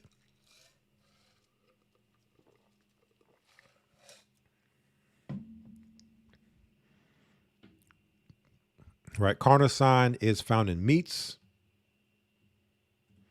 and eating animal protein is known to efficiently raise carnosine levels. It's not found in any plant foods. Alternatively, you could use a supplement. In this case, beta-alanine is a superior choice as it's the rate limiting amino acid in the formation of carnosine and raises carnosine levels more efficiently. It's also far less expensive than carnosine. Summary. Here's a summary. Do yourself and your family a favor and embark on a journey of eliminating all seed oils from your diet today to ward off virtually all chronic degenerative diseases. This means avoiding all seed oils and even fruit oils like olive oil and avocado oils, as they are frequently adulterated with cheap seed oils. And again, I explained the olive oil and the avocado oil. Okay, avocado is at the bottom of the list. Olive oil is at the top, but you have to make sure, okay, organic, one country of origin, and it's from a small business, not a big corporation. The small mom and pops shops that produced your olive oil in Greece and Italy and Spain. I get mine from a company called Atlas in Morocco. Okay, and you can read about the company. They tell you about themselves, how they have orchard there in Morocco. It's their family farm, and they their olive oil is organic, and they give you all the quality details of their oil. Okay, now buy it online and get it from get it wherever. Okay, but other than that, just buying random ones that mostly probably the cheaper versions are gonna be probably not 100%.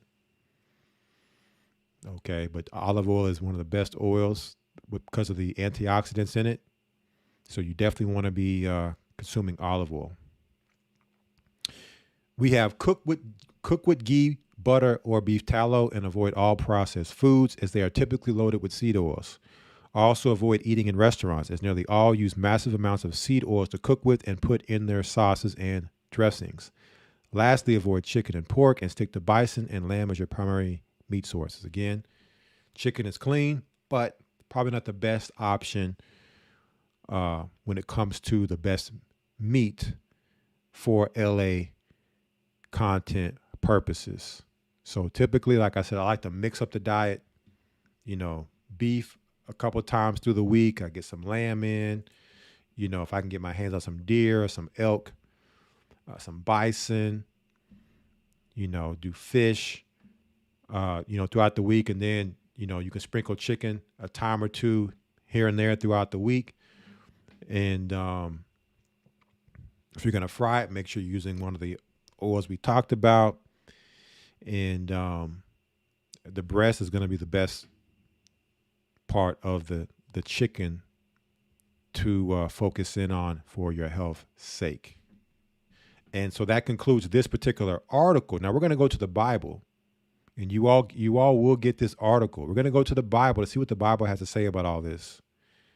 And we are going to watch a video to conclude with what we have went over also. So let me pull up the scripture here.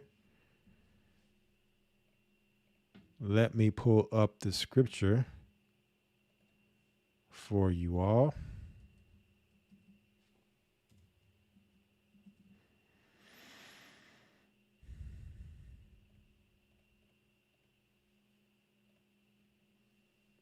So when we go to the book of Genesis, chapter 18, very beginning, right? The book of Genesis.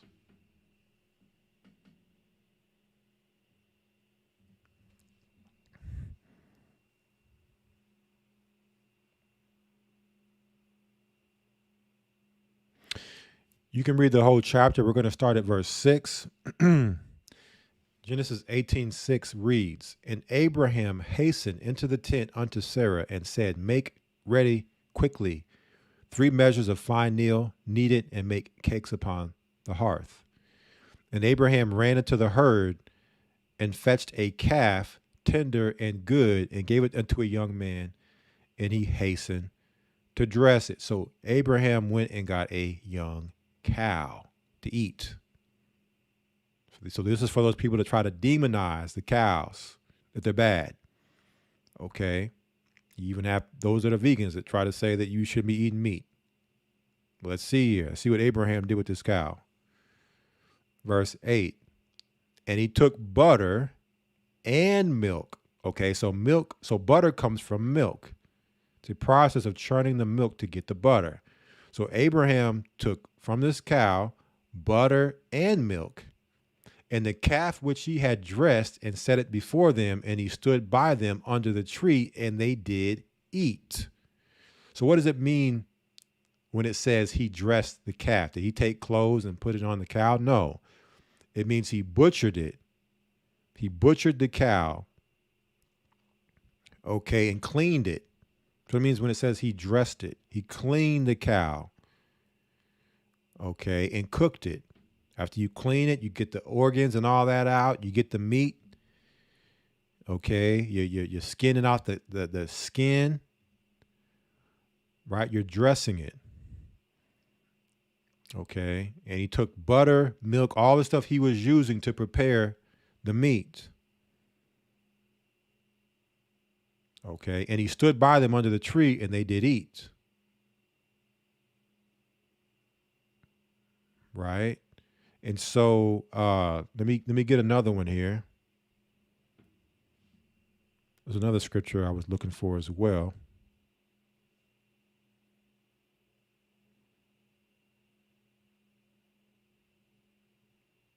All right, let me pull it up one moment.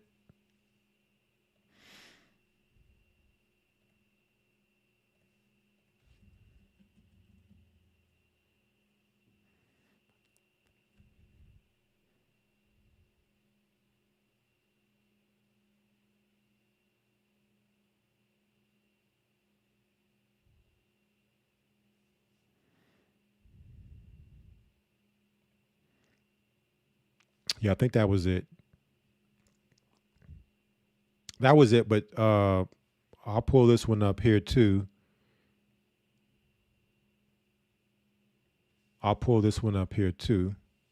Genesis chapter 27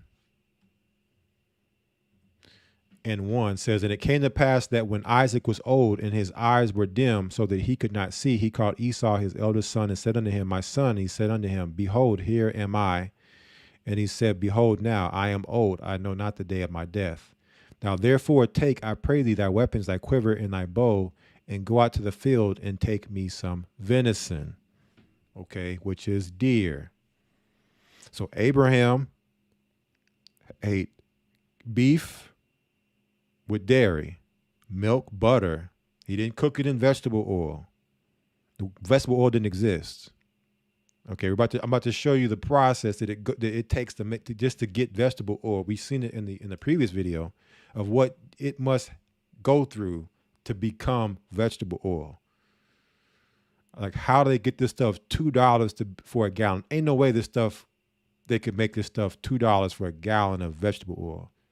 This has to be intensely priced this low to make sure that we purchase it and use it for what all it took for them to make that. Okay. But Abraham lived to be 175 years old. So if Abraham was eating the wrong, oh, you're not supposed to eat meat. Oh, you're not supposed to take the dairy. Well, Abraham did, and he lived to be 175 years old. How many people personally lived to be 175 years old? We have people dropping dead at 20 and 30 right now out here. Okay? And it's because of what they're eating and stuff they're putting into their body. Okay? Same with Isaac. Lived many, many, many years. And he ate venison. He ate deer. So how did these men get to live to eat that long? These are the traditional things that we've always ate. And we were fine living to an old age. But once they start introducing man's processed stuff and telling us, oh, stay away from that stuff Abraham and Isaac was eating, that stuff will kill you. Right? That stuff will kill you.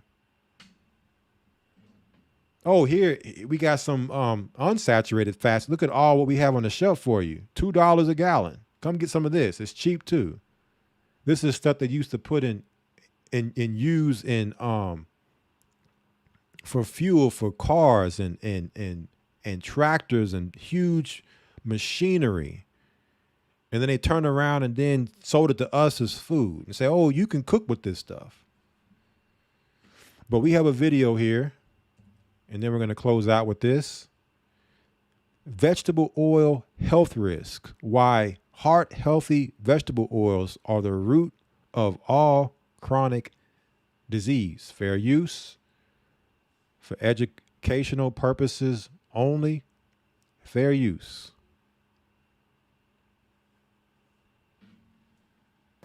Americans have been told that vegetable oils are a safe and heart-healthy alternative to saturated fats like butter and lard. But ever since we started consuming more vegetable oils and less saturated fat, heart disease has skyrocketed and is currently the #1 killer in America. So what's going on here? There's a bull in a matador dueling in the sky. In hell, there's heaven.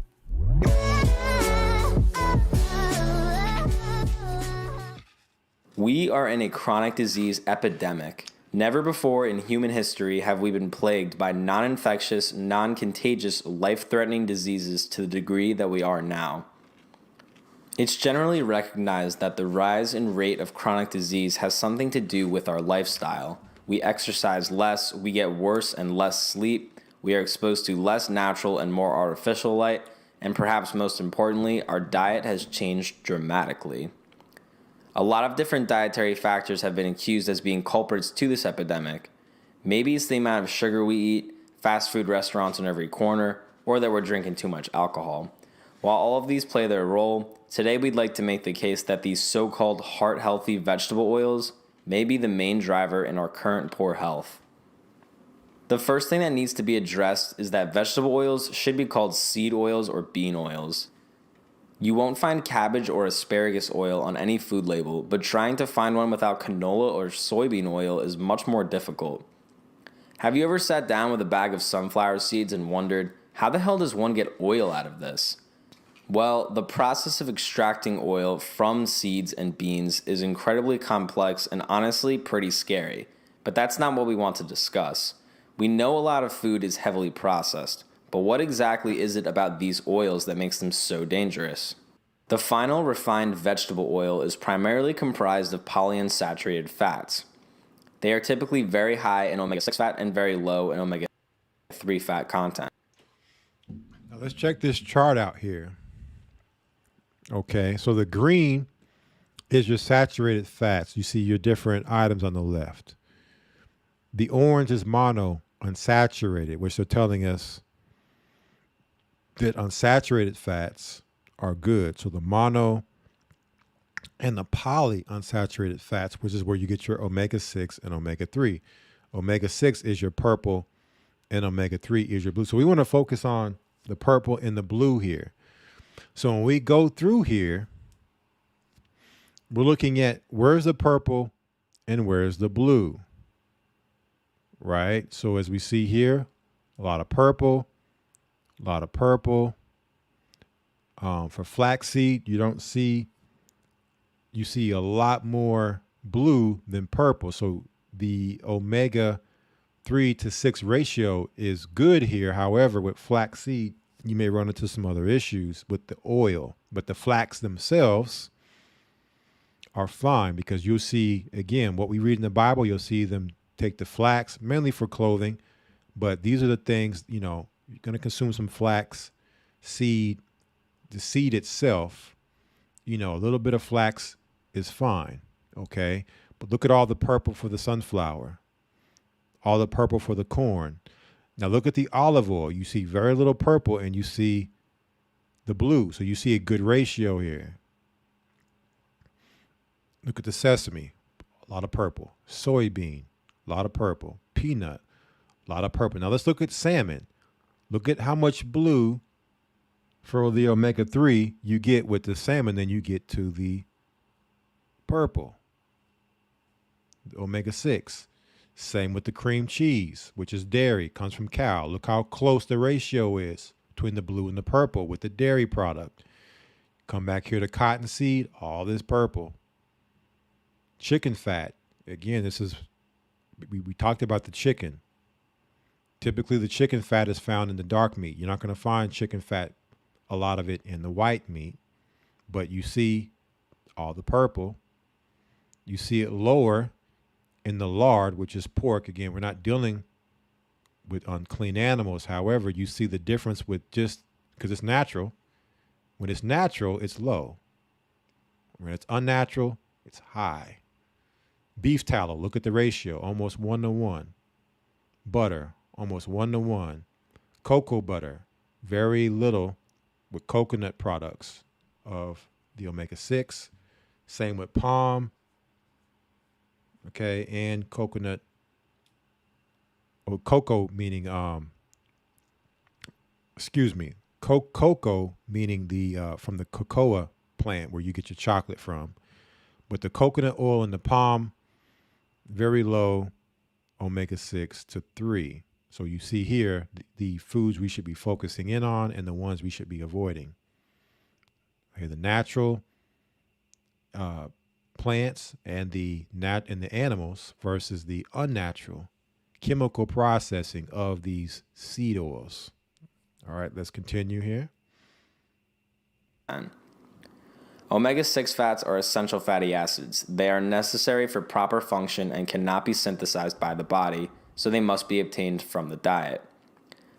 However, an imbalance between omega 6 and omega 3 fats can be very problematic. It's generally recommended that a ratio of omega 6 to omega 3 fats in the diet should be around 1 to 4 for optimal health. However, the average person consuming a modern Western diet will have a ratio between 15 to 17 and can range much higher.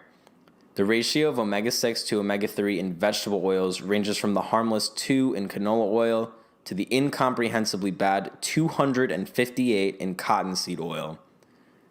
So, what exactly is the problem with too much omega 6 and not enough omega 3? An easier question to answer would be, what isn't the problem with too much omega 6 and not enough omega 3? By now, most people know that omega 6 fatty acids generally lead to more inflammation, and omega 3 fatty acids generally have anti inflammatory effects. A massive imbalance in the body's regulation of inflammation coming from a poor omega 6 to omega 3 ratio will likely result in a state of chronically elevated inflammation.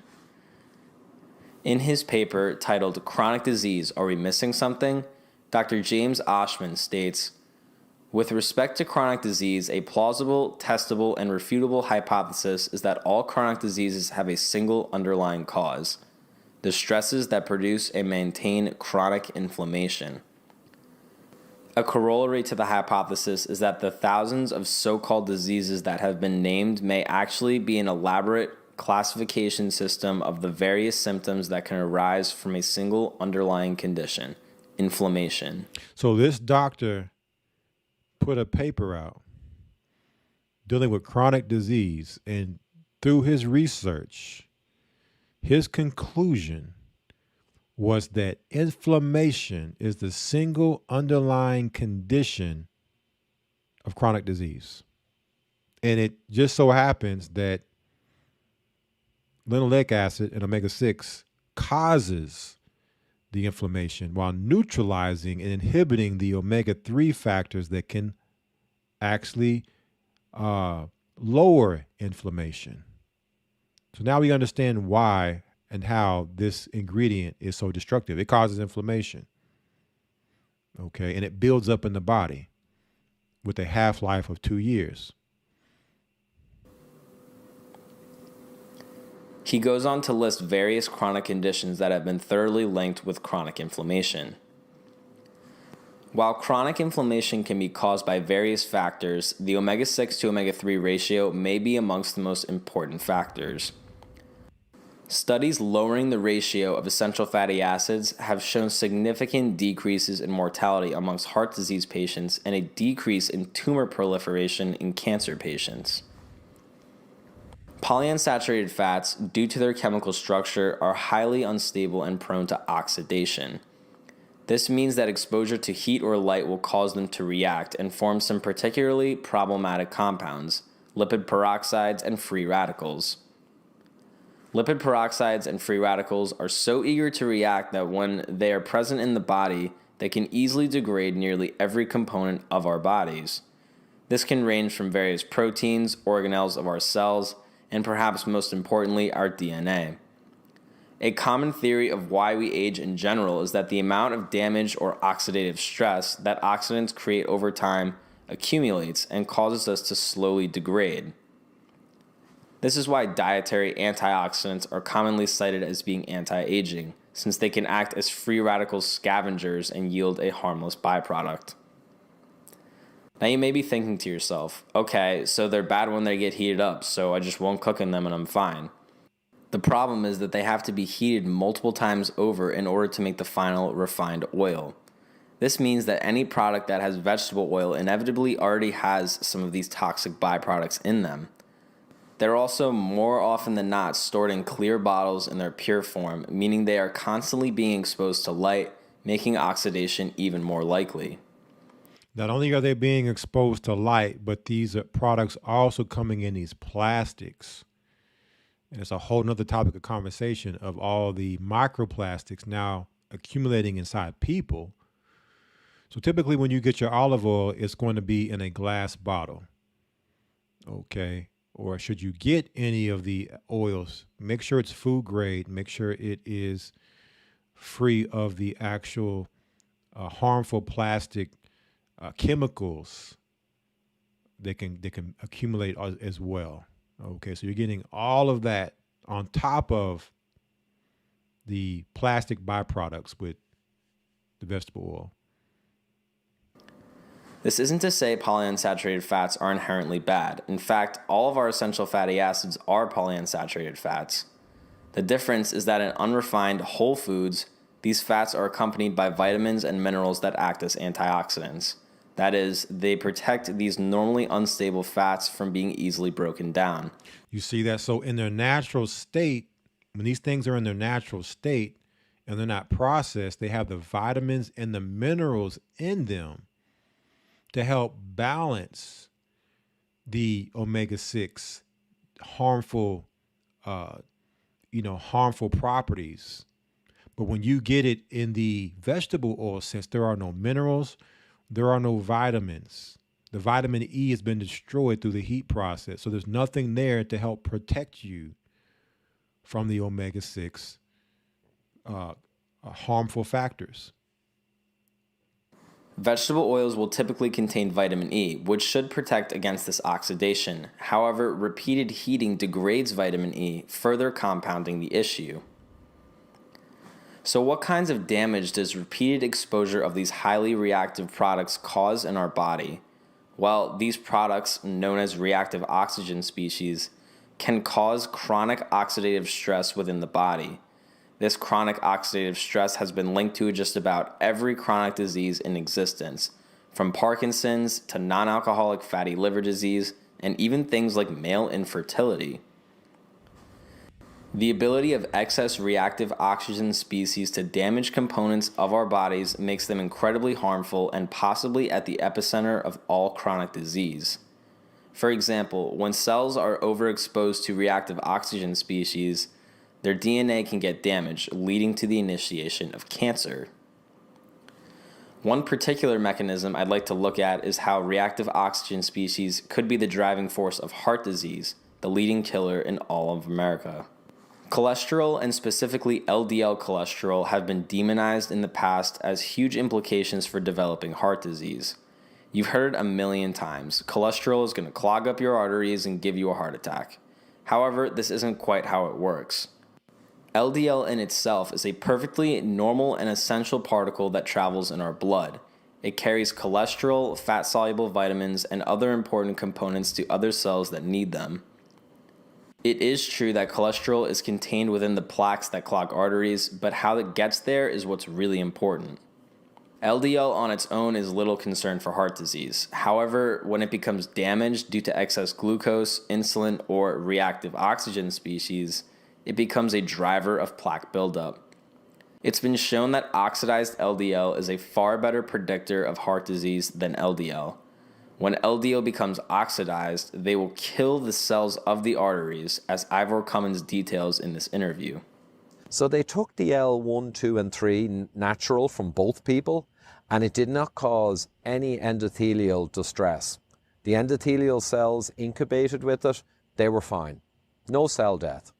But the L4 and L5, minimally modified, mildly oxidized from the unhealthy guys, that killed 40% of the endothelial cells in culture.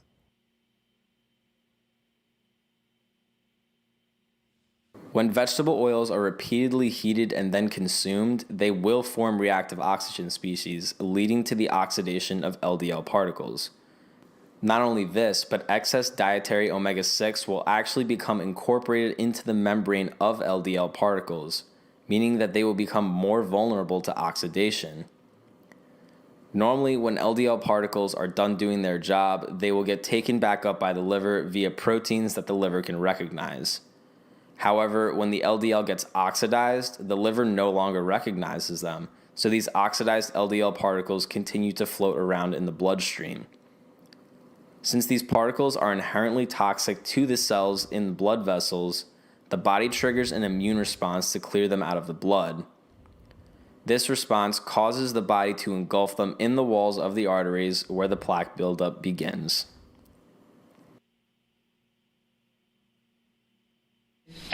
Hi, Mr. Cholesterol here. Nice housewarming. So ironically enough, while vegetable oils have been marketed as heart healthy due to their ability to lower blood cholesterol, they actually are a primary driver of heart disease, especially when used for cooking. This study looked at 850 men and had the experimental group replace saturated fat with polyunsaturated vegetable oils, and they tracked their mortality and cholesterol levels. The good news is the vegetable oil group did lower their cholesterol. The bad news is they also died more, had more heart attacks, and more cancer. We shouldn't be focusing on what fats raise our LDL levels. We should be looking at what we are doing to make sure that these particles don't deteriorate and increase our risk of heart disease. It's also important to consider that an abundance of omega-6s, regardless of omega-3 intake, can contribute to disease, oxidized before consumption or not. The omega-3 fatty acid linoleic acid gets converted into arachidonic acid in the body, which is what is being used to get things done. However, a high linoleic acid diet has been associated with insulin resistance, heart disease, and overall oxidative stress within the body, while high arachidonic acid is inversely related to these conditions. It is linoleic acid, not the usable arachidonic acid, that is by far the biggest constituent of vegetable oils. The problem with consuming too much linoleic acid from vegetable oil, even if you're not cooking in it, is that it is particularly susceptible to being oxidized within the body. As I described before, linoleic acid and LDL membranes will make them more prone to oxidation, and this is even more of an issue in the mitochondrial membrane. This is because, as we all know, the mitochondria is the powerhouse of the cell, producing energy. In the process, it has to inevitably create some reactive oxygen species. It's a normal process that happens whenever we produce energy, and under normal conditions, the body is well equipped to deal with these byproducts. However, when the integrity of the mitochondria becomes compromised, things turn very bad very fast. I'd like to focus on a specific part of the mitochondria called cardiolipin. Cardiolipin is located on the inside of the mitochondria, very close to the site of energy production, which means it is also very close to the reactive products yielded in the process. Cardiolipin is comprised of fatty acids. Specifically, it uses fatty acids that come from the diet. So the overconsumption of linoleic acid in the form of vegetable oils will result in a higher amount of linoleic acid in cardiolipin. Due to the proximity of cardiolipin to reactive oxygen species, cardiolipin with a lot of linoleic acid will become oxidized very easily. This in turn creates more toxic byproducts and compromises the function of the mitochondria in the process. This study saw a 6-fold decrease in cardiolipin with a high linoleic acid diet, indicating that they were indeed becoming oxidized. They also found that these patients had significant reductions in glutathione, an important antioxidant in the body that should combat this oxidation. So now we have mitochondria that aren't functioning properly, an abundance of reactive byproducts free to run amok in the rest of the body, and a lesser capability to deal with these byproducts. Not only this, but it's been found that when cardiolipin becomes oxidized, the cell can trigger a process known as apoptosis, which is basically cellular suicide. Apoptosis is a normal part of every cell's life, but having our cells constantly killing themselves due to mitochondrial damage, of course, isn't an ideal situation. The amount of deleterious downstream effects that this could have on our health is alarming. Dysfunctional mitochondria in the heart could cause heart failure, diabetes, and coronary heart disease. In the liver, it could lead to fatty liver disease and eventually cirrhosis. Total parenteral nutrition, or TPN, is a type of liquid intravenous feeding that hospitals give directly into the bloodstream of patients who cannot properly digest food. The liquid they give to patients is very high in soybean oil, which of course is very high in linoleic acid. Up to half of patients who receive TPN for more than 5 years develop fatty liver disease. Meanwhile, when the soybean oil is swapped for fish oil, patients see no liver dysfunction. And this is just one part of it. Imagine all of the potential implications of having cells of all kinds in the body committing suicide because you've been told corn oil is a safe alternative to butter. This is why we believe seed oils to be at the root of all chronic disease. The high omega-6 to omega-3 ratio will predispose people to a state of chronic inflammation. Linoleic acid is easily oxidized before you consume it and creates substantial oxidative stress within the body. Even if it is intact when you eat it, if you have too much of it, it will incorporate itself into your mitochondria and potentially cause mitochondrial dysfunction and even cell death. Chronic inflammation, oxidative stress, and mitochondrial dysfunction are at the core of nearly every chronic disease. Currently, the planet consumes about 200 million tons of vegetable oils per year. It's cheap, easy to produce, and makes for an easy fat to cook in or add to any product. The average American has a whopping 8% of their total calorie intake coming from linoleic acid alone. These numbers are staggering, as is the massive destruction that high consumption of vegetable oils can have on the human body. So, as a society, there's a lot we need to correct in terms of our lifestyle to prevent chronic disease. However, the amount of vegetable oils we consume could very well be the primary cause of this epidemic.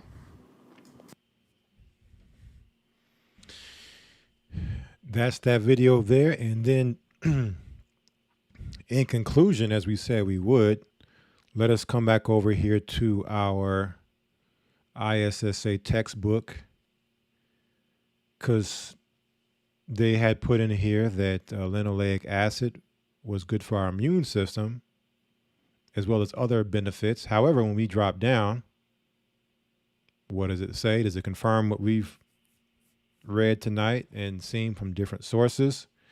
It says here, excess linoleic acid in the body can cause inflammation. There it is. Headaches and lethargy. Okay. So they'll say that, but then they'll say while deficiency can lead to skin and hair conditions like dermatitis and alopecia or developmental delays in children, it should be noted that deficiency is rare. Exactly. So there's no reason to even mention deficiency, because it's virtually impossible if you're eating just regular. Let's say if you didn't eat anything processed, you're going to get the linoleic acid if you just ate beef, because it's in the beef. Okay, but it's at a very small percentage, so it's impossible to become deficient. But they do say that it does cause the inflammation, which then would contradict the benefits of helping our immune system. So to me, I believe they just got linoleic acid mixed up with the CLA. If you come down here in the article, it does mention the CLA. Let me see if I can find it here real quick. Right here. CLA. The conjugated linoleic acid, which is confused sometimes with LA, because it is an omega-6 fat. So it's easy to confuse the two because it has linoleic acid in it. However, CLA has many potent health benefits and doesn't cause the problems that LA does. So I would just say that they got that part confused and had those benefits for CLA listed here. But again, the inflammation cannot be denied from what linoleic acid causes, and we have seen where it comes from. Okay? We have seen where it comes from. And what you should do, family, is take a look in your pantry. When you go to the grocery store, look at the ingredients in the foods you buy and try to find something that doesn't have one of the vegetable oils listed as an ingredient. You may not cook with this stuff, or you may, but let's say you don't. I guarantee you If you're buying something from the store, it's processed, it's going to have vegetable oil in it. So some way, somehow, you're going to get it. And so this becomes the challenge of now finding the processed food items without the vegetable oil. Okay. And a lot of times it comes down to you making these products from scratch yourself, which is what I have now reverted to doing, making a lot of stuff from scratch, buying the single ingredients whole from good sources so I can eliminate the harmful ingredients and make sure it's only getting the beneficial ingredients in it. All right. But like I said, do your research. We provided a lot tonight. Continue to do your research on this topic. Also share with others this information because a lot of people don't know this, and a lot of people are sick. A lot of people are overweight. And for everything I've seen, I'm over convinced that this is the case. I don't need, I've done a lot of research on this. This is just one article. Okay. But for some of you, the jury may still be out for you on this topic. Okay. But it should be pretty clear at this point with the information that's been provided. And share this with others so that they can know and they can start to focus on the healthy fats versus the fats that have been put in our foods. And if it's super processed, is it even food? Okay. And see if they find a difference in how they feel, in their health, in their weight, and everything else.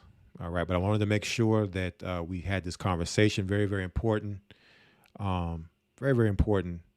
If this could be the very single leading cause of all chronic disease, we need to put the word out of this potentiality so that we can now make the necessary changes,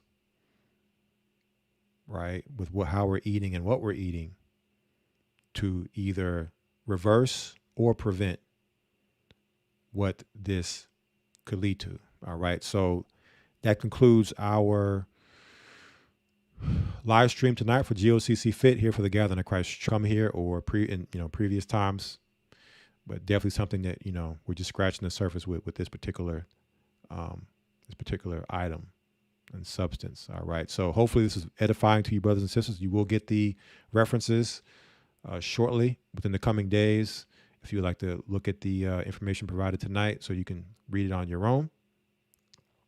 And until next time, for GOCC Fit, here for the Gathering of Christ Church, I pray everybody good health in your mind, body, and spirit. God bless and God speed.